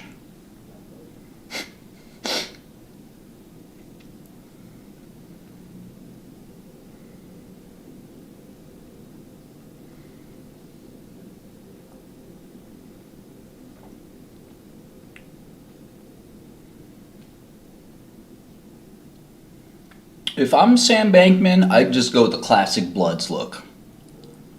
You know? I just walk into prison day one and say, "What's brackin'?"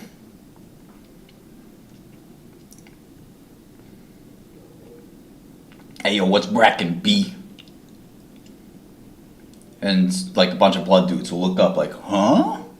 They'll wake up from their high like they're smoking.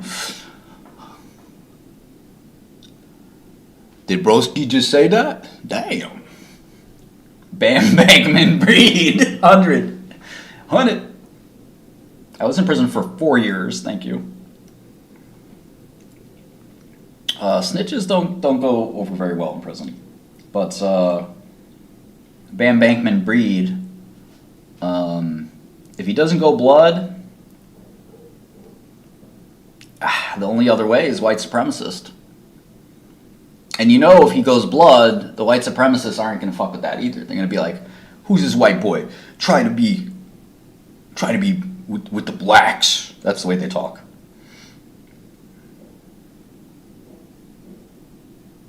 They're not going to like that.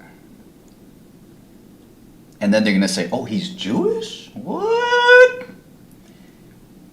Put a contract on him right there. And then not like a money contract. It's going to be for like 10 stamps or something. I don't know if I should be on that Anna Delvey podcast. I'm going to take the advice of my advisors and see. I was invited to the dinner party and I didn't go because there are cameras. And I wasn't told there were going to be cameras. I had to ask. I don't know, something up with that. Did not like that. So, prisoners do believe the Holocaust happened, thank God. They're not that stupid.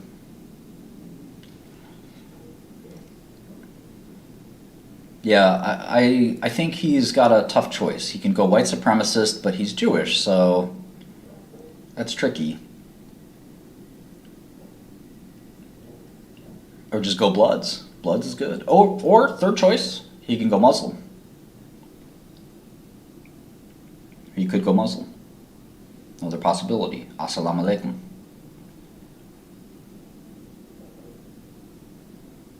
Shibboleth.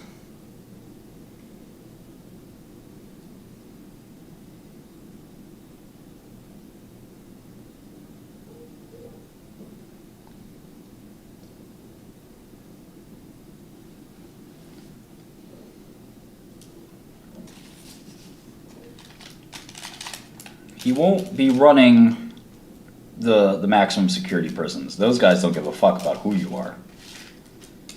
If he goes to a medium or a low, he's got a chance. Especially at a low, he's going to be alright. But he's got to not go to a penitentiary. If he goes to a pen, man, this guy's going to have a hard fucking time.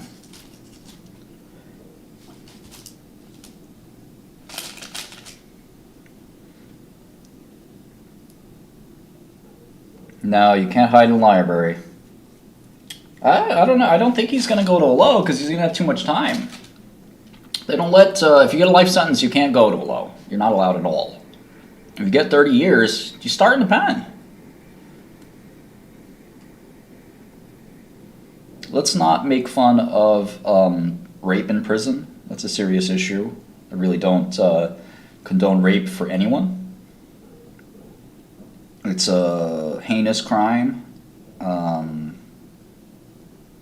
You would not want to be raped, I don't think. So we shouldn't wish that on anybody, all right?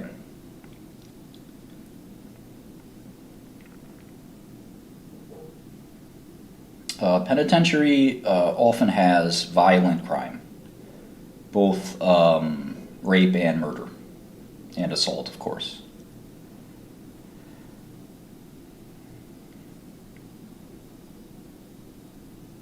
Yeah, I mean, people do make mistakes that are characterized as crimes. It doesn't mean they deserve rape.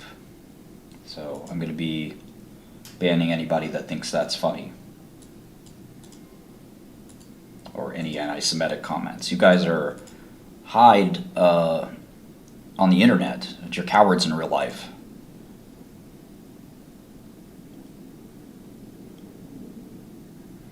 And I had no problem confronting you in real life. I'm not a coward. Pen is the worst, then medium, then low, then prison camp. I didn't even get to go to a camp. I was in a low. A lot of drug dealers.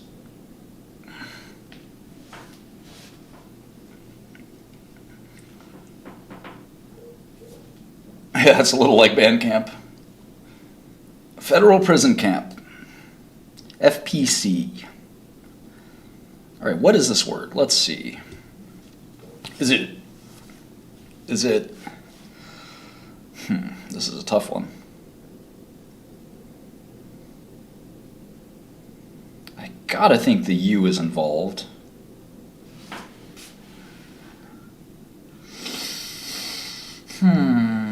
Could it be like shins or something like that, or signs,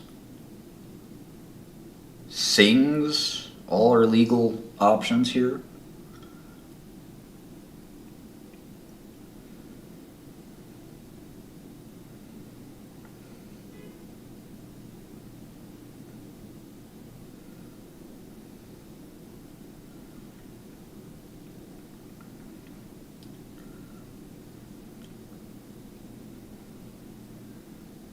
My League of Legends team is going to be playing very shortly.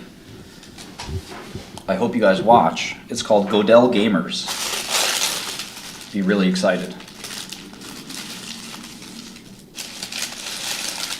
Is Lumi Albanian? I have to do my stream with Zurga. Zurga? I don't know how to say his name. Zerza? Zerxa.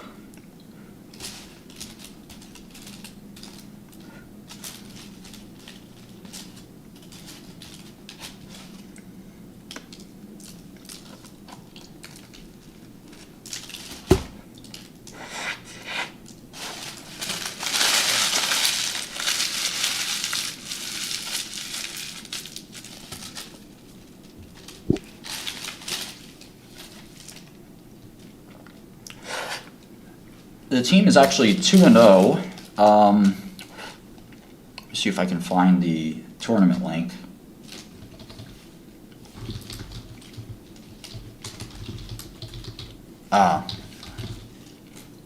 Here it is.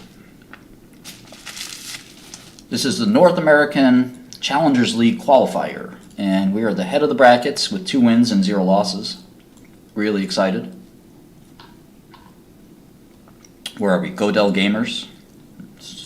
1, 2, 3, 4, 5, 6, 7, 8. 8 teams tied with 2-0 records. There's a bunch of teams with 1-1, and of course some teams with 0-2.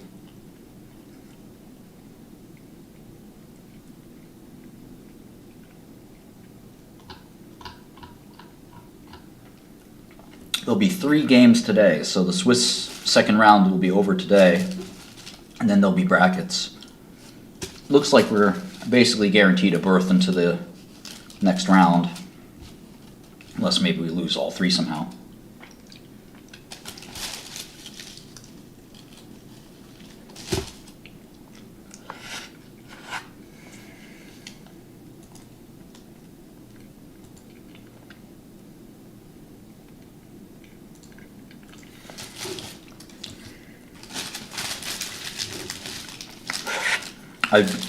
I do believe all the players are Challenger, but I'm not 100% sure.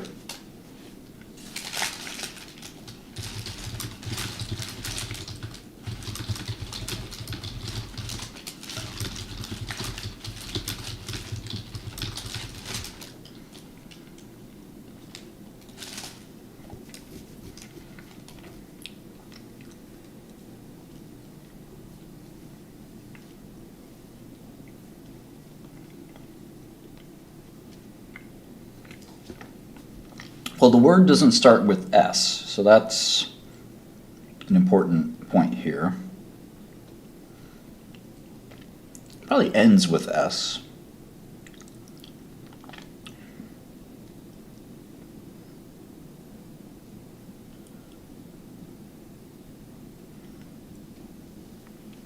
It's usually not something so stupid like chins.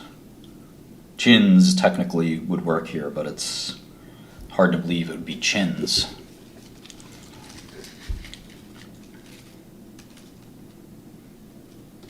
Well, let's try it. Okay. There's an H.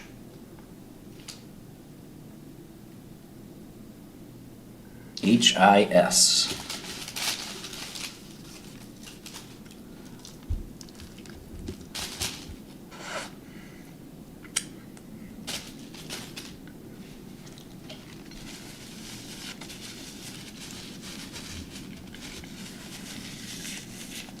Maybe it's like a W, H.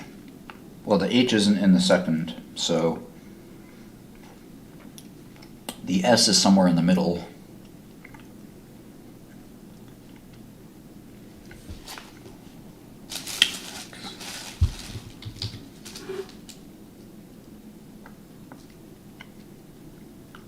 Doesn't seem right. Maybe it's like this.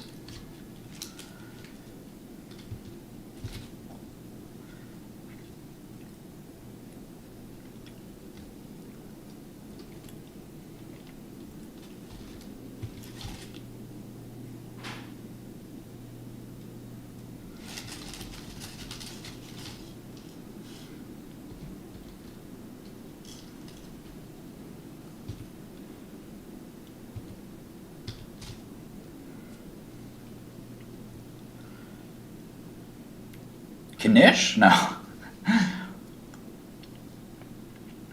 Kush? OG Kush?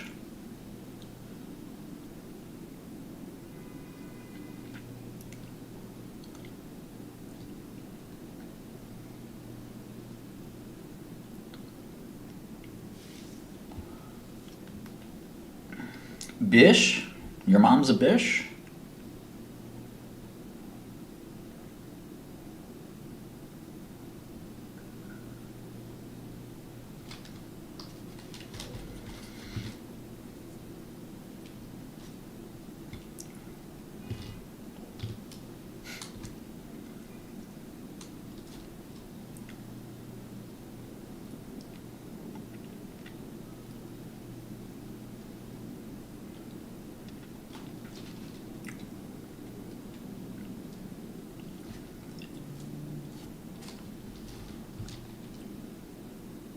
This is a tough one.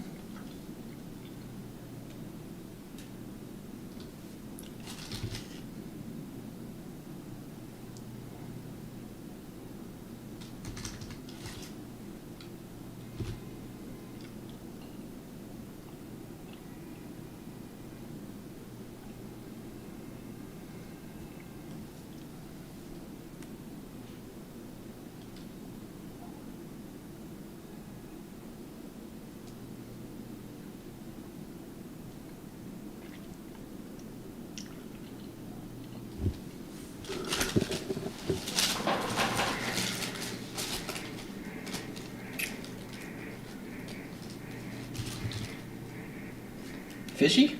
Fish, fish, fish?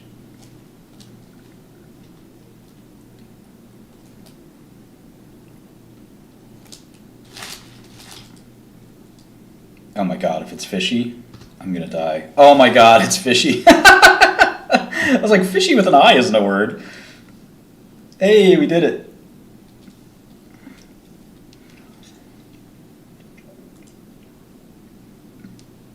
Shit X.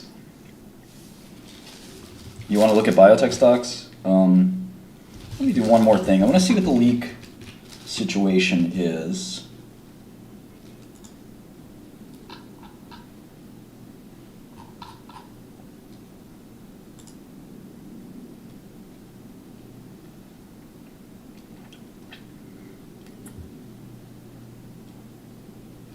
I'm trying to find a friend who has PayPal. I'm banned off PayPal. It sucks. A lot of people are banned off PayPal. It's funny. It's like not. It's pretty easy to get banned. Perma ban.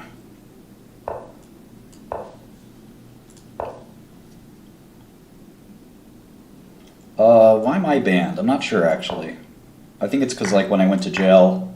Oh shit! I played the wrong move.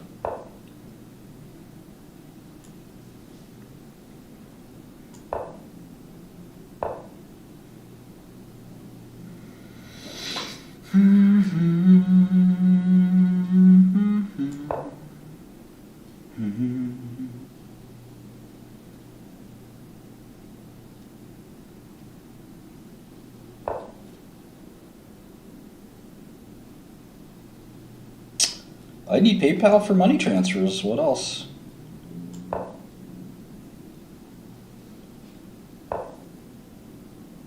No. It's paying various people for various things.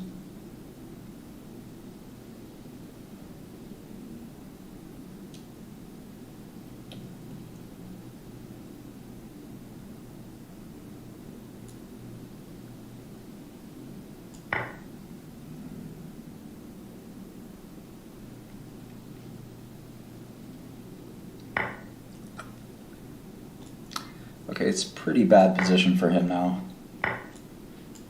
Tripled pawns. Not bad, right? Scully did it to you. No, that won't work as a workaround.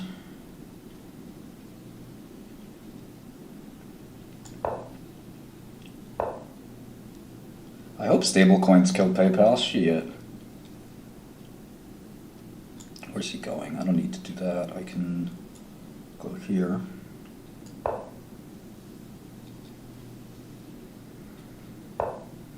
Perfect. Just what I wanted. Move the knight to d4 or c5, or maybe even fork right here.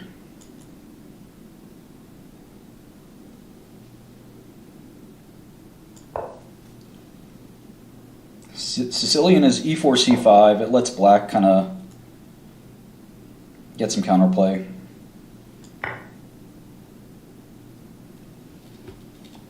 Oh, you want to look at twist?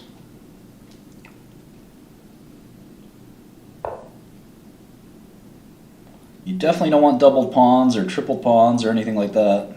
All right, what's that queen? What's behind this queen move? What's he trying to do here? Can't say I understand this. I don't know. I don't like it. Oh, is he trying to move his knight to like... Oh, that's a waste.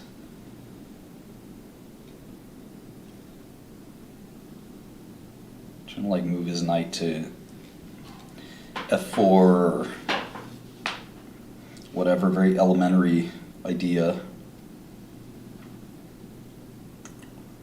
Best way to react.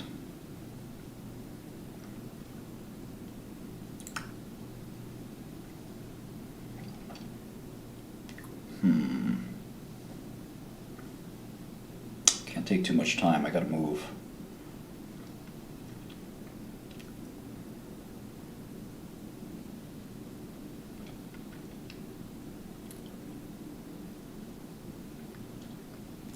You know what? He doesn't have a bishop.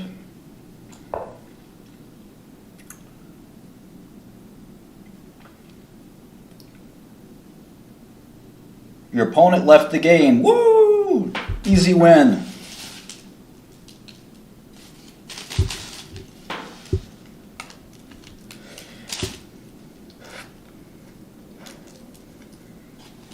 Oh, he's back. Hey! Where you going though? What are you doing though? You ain't doing shit. You ain't doing shit to me, Holmes.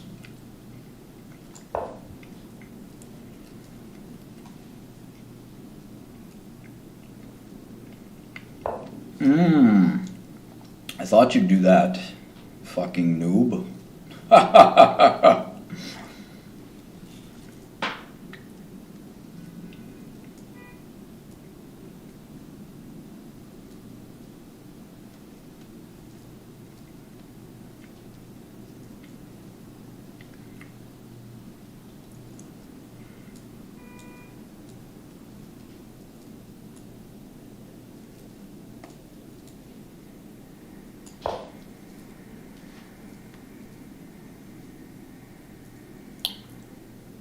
No E5 yet. Now E5. Or is E5 really required? This is much better.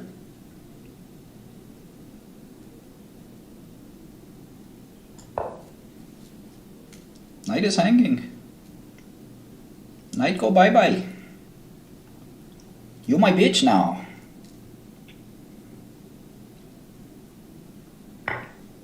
Oh, look at this. Look at this shit. Ain't that some shit?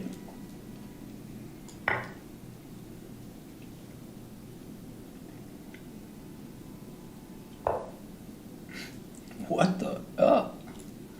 What the uck? I'm gonna take this too. 2 monitors at most. 1 monitor is probably better.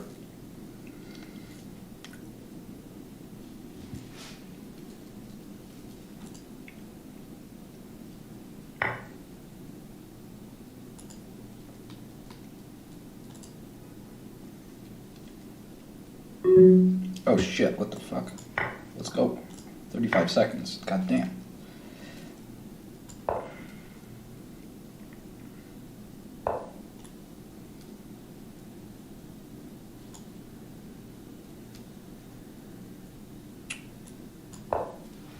Back rank, back rank.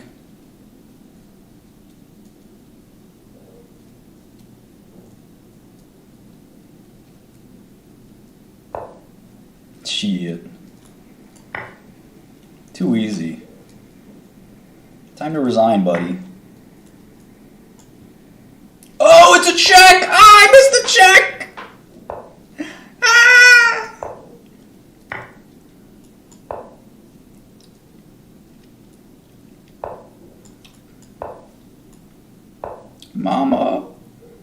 just killed a man. He missed a pretty easy move there. Put a gun against his head. Pulled the trigger, now he's dead. Mama, I've begun. Now I've known it all the way.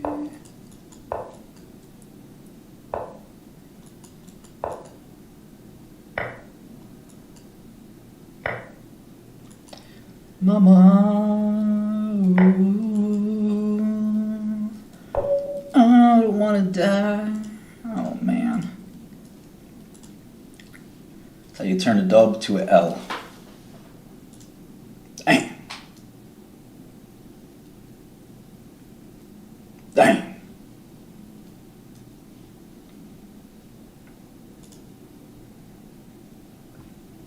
Damn, homie. Why you want me to die?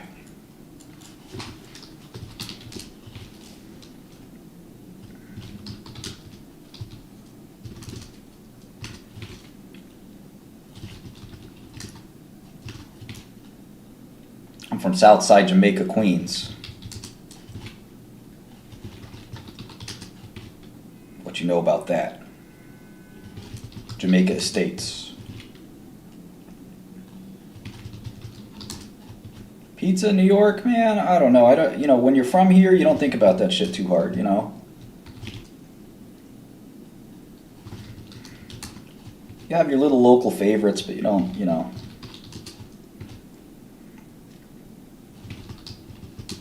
Mine was called J&R Pizza. That's my local favorite, alright? Since you need to know so bad. J&R Pizza, tell them Scully sent you. Kings Highway. What is my opinion on women? I don't know. It make me nervous.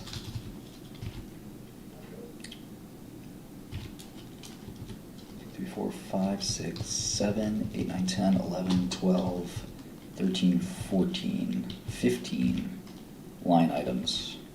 That doesn't sound right.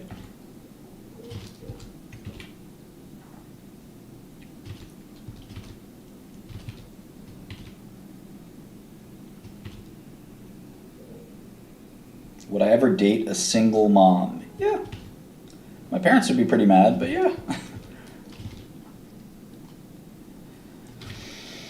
Now it's time to throw it all away.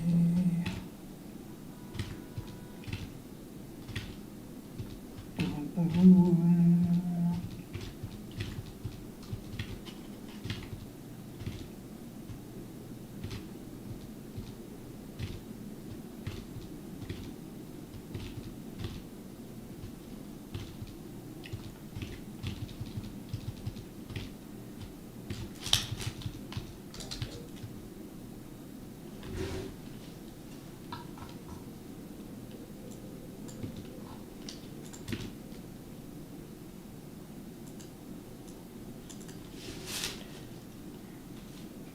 "30-second rundown." I've never corresponded with Dua Lipa, no. Can't call myself that lucky.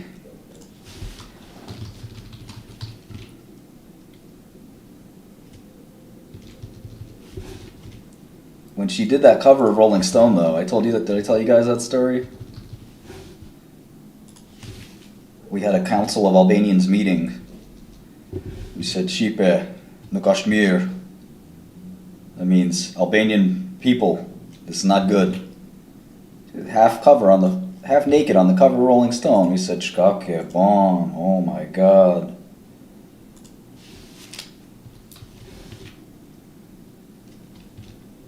And I asked the senior Albanian guy, "What are we gonna do?" He said, "I think we should beat up the father and the brothers."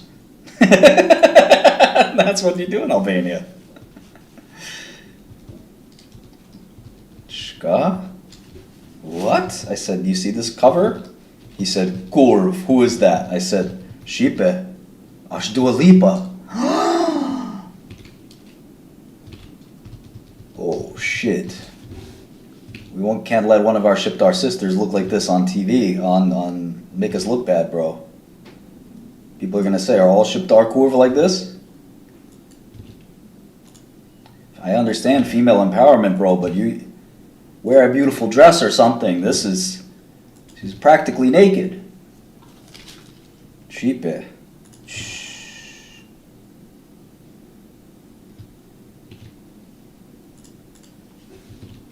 Oh, here's Orion! The real Albanian shows up. What do you think? Council of Albanian Elders, we did not like her outfit on the Rolling Stone cover. That was a very inappropriate cover. Does not set a good example. Even as a fashionista, she could wear something a little more moderate. That's why the father and the brothers need to get their ass beat. I'm sorry, it's just the rules. I don't make the rules. And I'm not doing the beating either. I'm just relaying the message. That's part of the process, alright? Yeah, exactly, Orion. Chkake, bon. Rafta pika. Where's the brother? Where's the brother right now? And the father, even if he's 60 years old, I sent my dad, he could beat him up. Of course I can still trade. You're never on timeout from trading.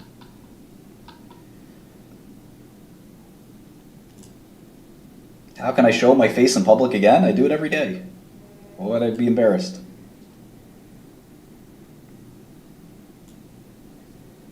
I got millions of fans.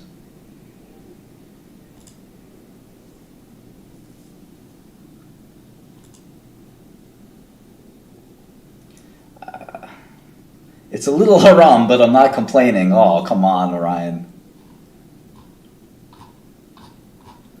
A little haram.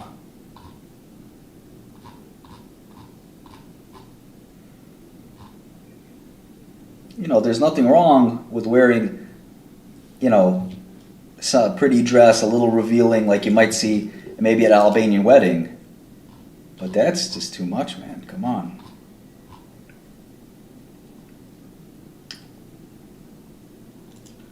I have the Wu-Tang MP3s if you want to hear them. Could be fun. It's not really a good album.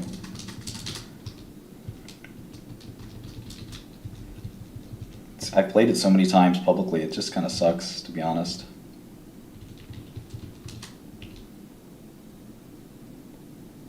It's hard to put the lightning back in the bottle, you know?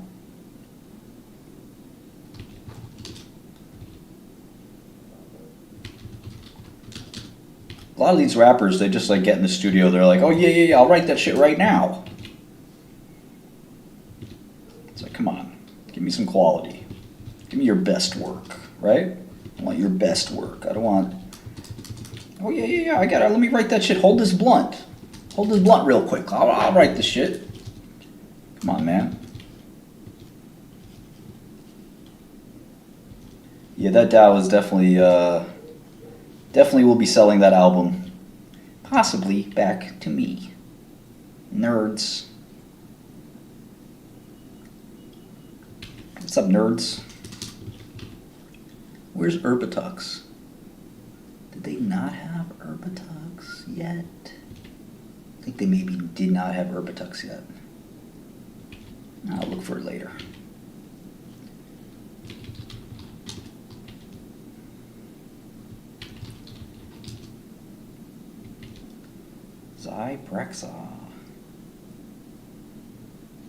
Zyprexa was the first drug I ever analyzed.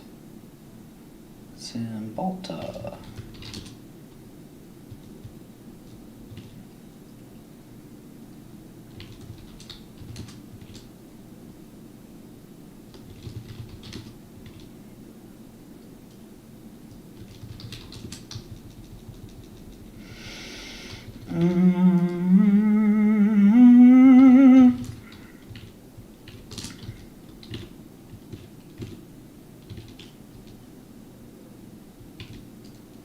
Skrelly smoked the best weed. What's up?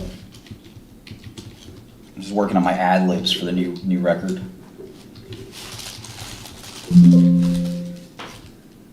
Oh yeah, Young Jeezy's on this record. I wanted to get DMX for the record, but rest in peace, homie.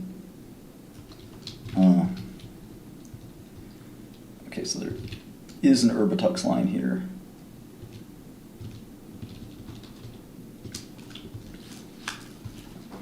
You know I gotta get the whole locks on the record. You know that's automatic. Can't not have the locks. That's automatic. What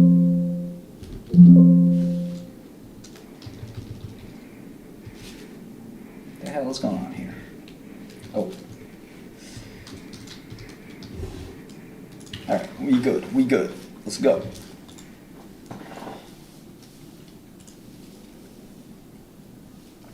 Cymbalta is not a terrible SSRI because it's an SNRI anyway.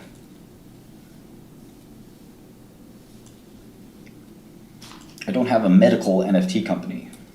The hell is a medical NFT company? I have a simulation software company.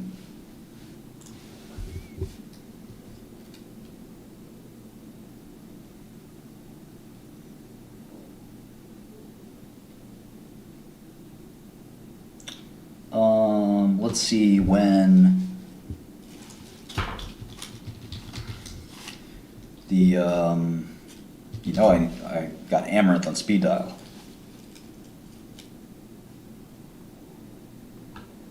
Date?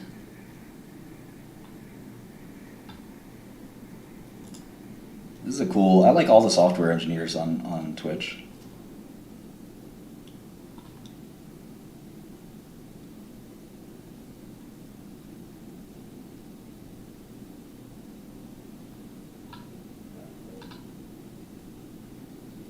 You struggle with focus? I don't know.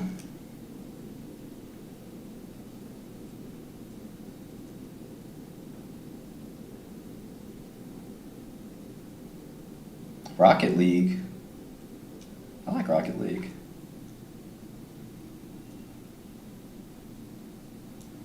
Come to TurboTax.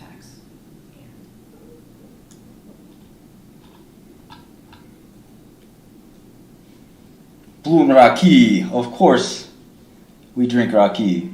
I had Raki the other night, man. Woo! It's tough. Anyway, I like this chick. I don't know about this thing she wears, but she's cool. All right. Let me go here. She knows software. I'll say that.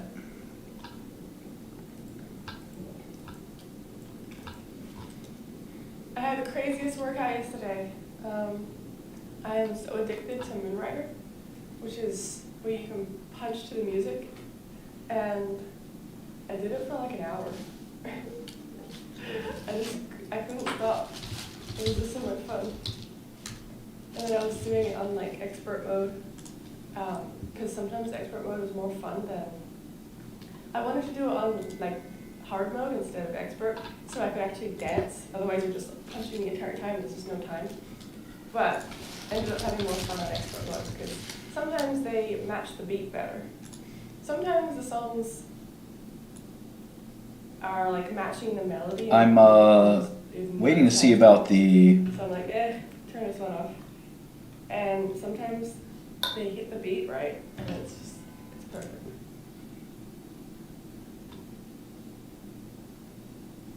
Dave Mon is the mid laner for the team.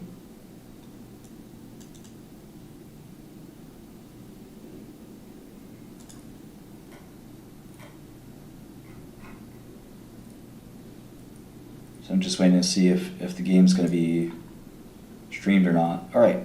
Organic Superb for the top. What? He bet. Live studio was a little bit slow, so I was talking with the team. What's up, Ghost? What's up, Lucas? The hell?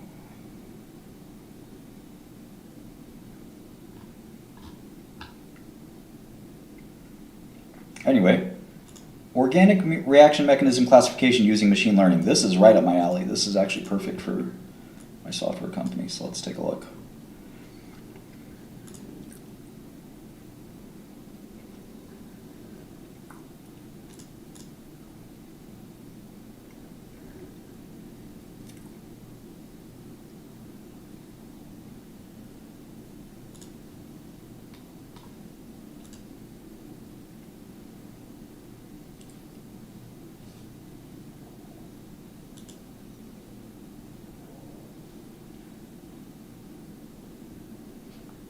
There's a 3-alarm documentary?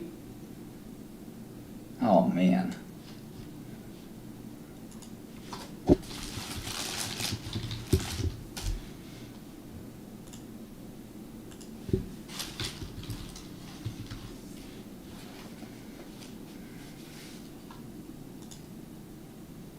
The Darknet Diaries?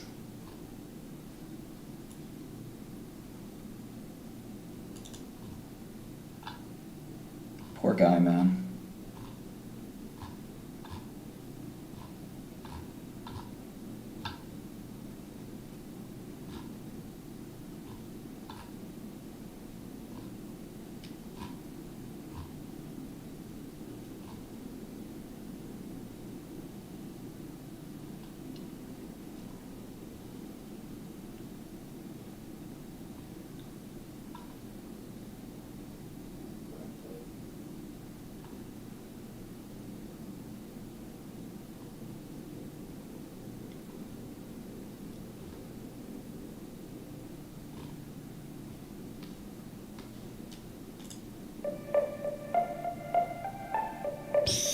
Hey you, I got a story for you, but it's a secret one.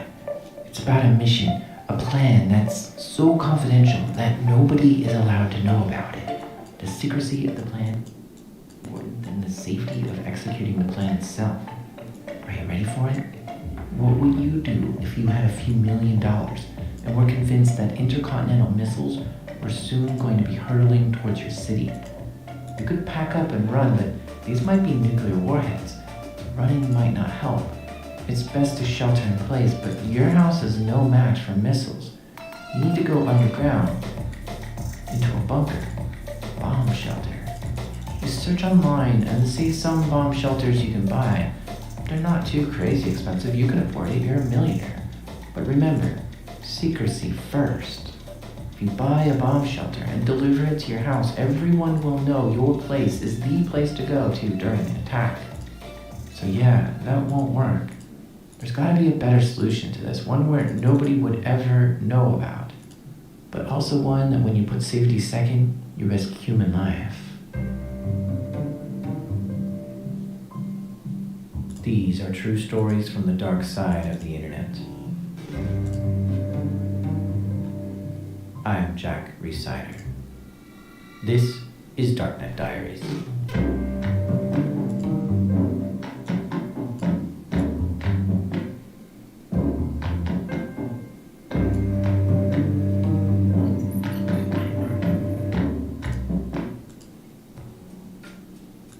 Support for this episode comes from Exonius. Complexity is increasing in IT and cybersecurity.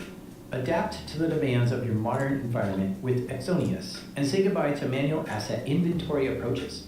The Exonius solution provides an always up-to-date inventory, uncovers gaps, and automates action, giving you the solid foundation you need to stay dynamic in the face of complexity. Go to exonius.com/darknet to learn more and to get a demo. That's spelled AXONIUS. exonius.com/darknet. Support for this show comes from CrowdStrike. Is it me, or does it feel like every other news story is about cyber attacks? You feel that way too? Well, as a listener of my show, you already know how vulnerable your business is to hackers. But imagine getting a peaceful night's sleep without worrying about being the victim of a cyber attack. Sounds good, right? Well, here's how to do it. CrowdStrike. At CrowdStrike, they're consistently evolving to stay ahead of the attackers, stopping breaches before they happen to protect and power your business. Monitoring trillions of cyber events, yes, that's trillions with a T, Their cloud-native technology and unified platform approach have made CrowdStrike an industry leader. And since they make the life miserable for hackers by safeguarding every aspect of your business, from even the most sophisticated threats, you can focus on what really matters, keeping business momentum moving forward. To learn more about how CrowdStrike powers productivity, visit crowdstrike.com/darknet. CrowdStrike. Protection that powers you. Visit crowdstrike.com/darknet.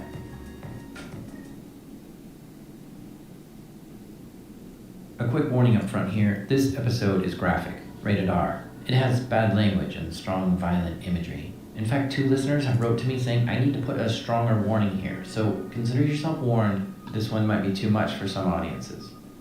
This story is about a young man named Daniel Beckwith. He grew up in a house in Bethesda, Maryland. Actually, it was 5212 Danbury Road. He was fascinated with electronics growing up and decided to go for an electrical engineering degree from University of Illinois. He got a place to stay right on campus and was studying for his undergraduate degree.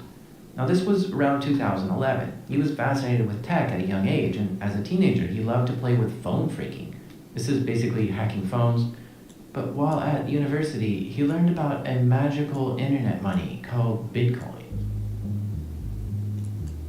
Now back in 2011, Bitcoin was practically brand new. It had only been around for like a year or 2, but still at that time, you could buy it and sell it and mine it. Daniel started mining Bitcoin. This is where you get some graphics cards together and have them run computations and calculations to keep the Bitcoin network up. Okay, anyway.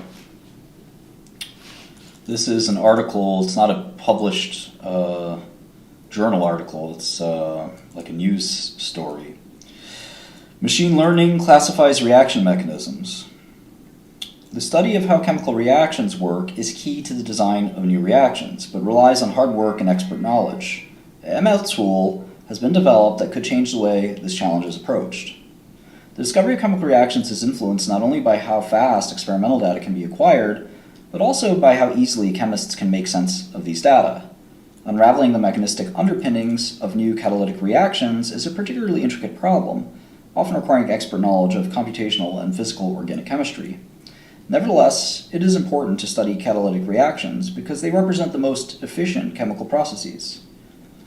On page 689, Bourrez and La Rosa report a machine learning model that classifies the mechanisms of catalytic reactions on the basis of the time course signatures of the reactions. This method could streamline the investigation of reaction mechanisms and requires minimal experimental effort. The determination of catalytic reaction mechanisms involves collecting a plethora of clues about how starting materials come together and interact with the catalyst and each other to form products. One of the most powerful techniques for drawing hypotheses from experimental data is to analyze the consumption of starting materials and the formation of products over time, a process known or called kinetic analysis. These rates of reactant decay and product formation are best described by equations known as rate laws. The basic premise behind these laws is that the rate of a chemical transformation depends on the concentration of reagents, the number of reagent molecules involved in each step of the reaction, and how much energy is needed to transform the reactants to transient intermediates that then form the products. Disentangling complex rate laws can lead to a better understanding of which molecules are involved in each step of a catalytic cycle and the sequence in which these steps occur. Therefore, it is not surprising that mechanistic information has broad implications for the design of new reactions. Chemists have been extracting mechanistic information from reaction rates for more than a century. A method still used today is to evaluate the initial rate of reaction, focusing on the consumption of the first few percent of starting material. This method is popular because, in most cases, the plots of reactant concentration against time are linear at the start of reaction and are therefore straightforward to analyze. Although insightful, this technique disregards changes in reaction rates and concentrations that occur throughout most of the time course. In the past couple of decades, more advanced methods have been developed that evaluate the concentrations of reaction components throughout the full course of a reaction. These methods have been further facilitated by mathematical techniques that reveal the number of components involved in a reaction step, also known as the order of reaction components, from plots of reaction kinetics. Such techniques will surely continue to provide great insights into chemical reactivity, but they are confined to analyzing the order of reaction components rather than providing a more holistic mechanistic hypothesis that describes the kinetic behavior of a catalytic system. Machine learning is revolutionizing the way chemists solve problems, from designing molecules and routes to synthesizing them. to understanding reaction mechanisms. Borges and LaRosa now bring this revolution to kinetic analysis through a machine learning model that classifies reactions on the basis of simulated kinetic signatures of reactions. The authors define 20 classes of reaction mechanism and work out the rate law for each of them. They solve these equations to generate millions of simulations describing reactant decay and product formation. These simulated kinetic data were used to train a learning algorithm to identify the characteristic signatures of each mechanistic class. The resulting classification model uses kinetic profiles as input, including initial and temporal concentration data, and outputs the mechanistic class of a reaction. Borges and LaRosa's approach for training their algorithm avoids the bottleneck of producing an immense amount of experimental kinetic data, which are needed to feed data-hungry deep learning systems. Generating such a quantity of data in a laboratory would take years. Moreover, the simulated data are cleaner for training purposes because each kinetic profile is inherently associated with a specific mechanistic scenario. The authors evaluated the trained model with a test set of simulated kinetic profiles and demonstrated that it correctly assigned these profiles to a mechanistic class with 92.6% accuracy. The model performed well even when noisy data were intentionally introduced, which implied that it would be useful for categorizing experimental data. Finally, the authors benchmarked their model with several previously reported experimental kinetic profiles. The predicted mechanisms agreed closely with the conclusions from the earlier kinetic studies. In some cases, the model also identified mechanistic details that were not detected in the original work. For one challenging reaction, 3 very similar mechanistic classes were suggested by the model. However, the authors rightly say that this outcome is not a bug, but rather a feature of their model, because it suggests that the need for specific further experiments to explore the mechanism. In sum, Borges and LaRosa have developed a method that not only automates the lengthy process of deriving mechanistic hypotheses from kinetic investigations, but also enables kinetic analysis of challenging reaction mechanisms. Like any technological advance in data analysis, the resulting mechanistic classification should be treated as hypotheses that require further experimental support. There's always a risk of misinterpreting kinetic data, but the ability of the algorithm to identify the correct reaction path or paths on the basis of a small number of experiments with a high degree of accuracy could persuade more researchers to attempt kinetic analysis. We therefore share the author's enthusiasm that the approach can popularize and advance the inclusion of kinetic analysis in the pipeline of reaction development, especially as chemists become more comfortable with machine learning algorithms. All right, let's take a look at this little figure here. Development of a model for the kinetic analysis of chemical reactions. Borges and LaRosa considered a general set of reactions in which a substrate molecule is converted into a product by a catalyst. Okay. The authors identified 20 possible mechanisms and worked out the rate law for each, an equation that describes the reaction kinetics, the rates at which the substrate is consumed, the product is formed. The rate laws were solved to generate millions of simulated kinetic profiles. There we go. And the solutions were fed into an ML learning system, neural network, to produce a trained model of reaction kinetics. That's this whole top part here. The model can process kinetic data from real reactions and accurately identify possible reaction mechanisms, assigning probability for each. Here, the most likely mechanism is a simple process in which the substrate forms a complex with one molecule of the catalyst and then produces a product. The less likely mechanism involves the substrate forming a complex with a dimer of the catalyst. So there's the catalyst in it's kind of gray, and it's a less probable but possible reaction. Okay, so we'll read the full paper later, but that was interesting.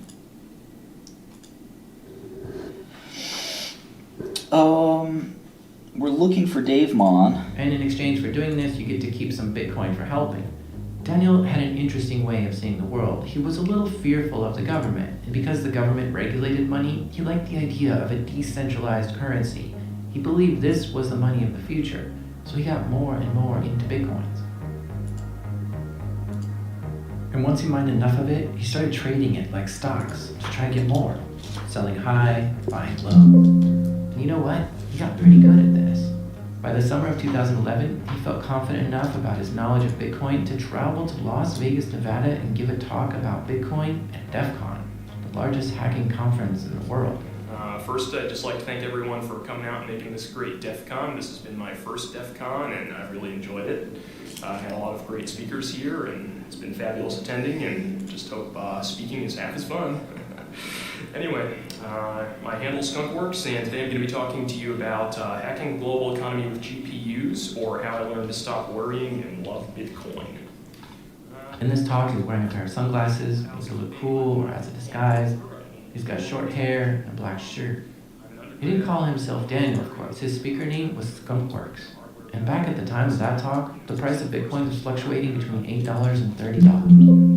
Jeez, if I only had the vision that Daniel had and bought up a ton of Bitcoin then, I'd be in a Lamborghini right now. Anyway, the talk was good. He explained Bitcoin pretty well, and he did a good job for his first presentation at DEF CON.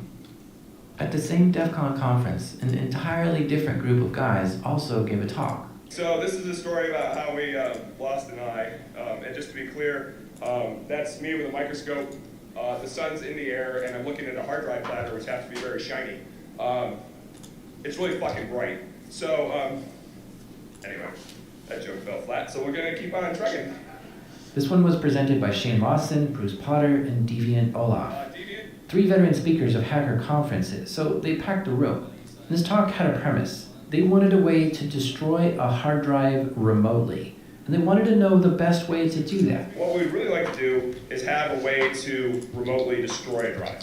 Just make the drive go away. And we wanted complete goddamn drive destruction, like a pile of slag. Like our first thought was thermite. These guys also talked a little about Bitcoin too, but made fun of it. Someone explained Bitcoins to me the other night in a bar, and I thought it was a joke. Anyway, they created a little challenge with the goal of destroying a hard drive. So the rules of the game that we were trying to do up in Anchorage is destroying a drive in the following fashion. 1, you have a 1U server. You have 1U and above and below to install whatever the hell you want in the rack. When you fire the hard drive, you have 60 seconds to destroy it. You must not set up fire suppression, smoke sensors, seismic sensors, because we're gear banks. Must not harm other systems in the rack, and you must not harm the humans that have to be nearby when you're lighting off your thermite or magnesium or something like that. So, well, sure, they could destroy a hard drive by using some kind of wiper virus on it, or just deleting everything, or encrypting it. But there was something more fun about taking on the challenge of physically destroying a hard drive remotely. Because however it gets destroyed, it's probably going to be fun to watch. It's gotta be a spectacle. So their goal was to take a computer mounted in a server rack and somehow physically destroy the hard drive remotely. Okay, but this isn't so easy. Deviant Olaf, one of the speakers at this presentation, went over a few ways to blow up a hard drive using gunpowder and thermite, but he explained all kinds of limitations this would bring. One being, you need a big blast to trigger some of these explosives, and thermite is hard to work with because it just melts through everything and can potentially cause explosions. So what have we learned today, kids? We have learned that it's possible to do incendiary things or boomiary things to your drives. You do not want the emergency crews to come out. We do not want you going home and burning shit down. We do not want you sent to a freaking ER. We do not want you making new friends. At least not if you're gonna blame us for it. If you really think this is up your fucking alley, there are plenty of resources online if you want to be stupid. They tried burning the drives, grinding the drives, used chemicals to somehow melt the drives, or other incendiary attempts, but most of these tests were unsuccessful. Hard drives are hard, and they didn't want any leftover data on the drive, because even if a few bytes of data were left over, that could be the password to something important, like your Bitcoin wallet. But they did find that fire would actually burn the hard drives fairly effectively. The idea that we came up with was affixing a glow plug for like a motorbike to the end of a propane torch, and then use a servo to open said propane torch, and then lighting the propane torch remotely with an Arduino and an Ethernet connection. By God, the most difficult way ever to light a propane torch. Yeah. But they just couldn't figure out how to do this. So here's the kicker. We failed. We failed in a big, gnarly, nasty way, and you sat through 45 minutes of fucking failure. So here's the deal, though. The first person that makes a device that meets the challenge requirements that we have and does not harm themselves or sue us, will get free access to DishMucon 2012. Daniel Beckwith, the guy who gave the talk on Bitcoin, was in the audience at this talk, watching it, and feeling inspired by the challenge. He thought for sure he could destroy a hard drive better than these guys did, because he was fascinated with chemistry and explosives and electronics, and he had some ideas on how to do this. On top of that, he wanted to win the prize that was free Schmoocon tickets. I am just reading published research.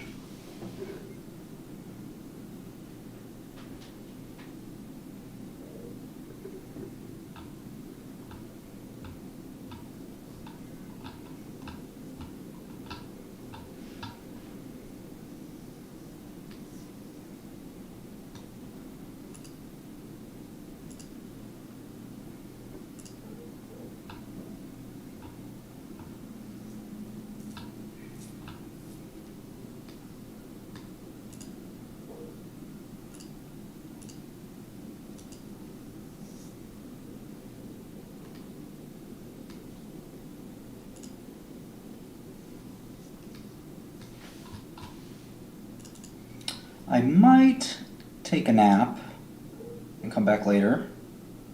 I didn't get much sleep last night. This is about the fetal microbiome, which should be pretty interesting, actually. Again, more up my alley than physics papers, that's for sure. Let's see when do the football games start.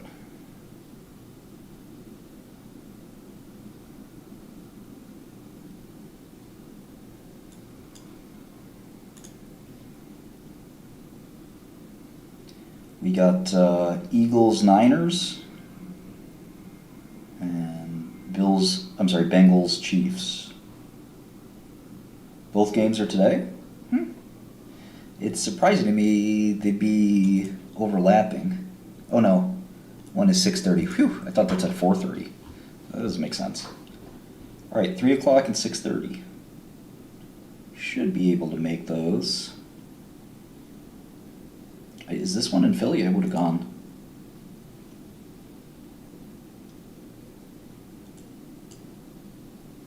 I should have gone. Anyway, guys, I'll see you real soon. I'll be back in a couple hours. Adios. Bye.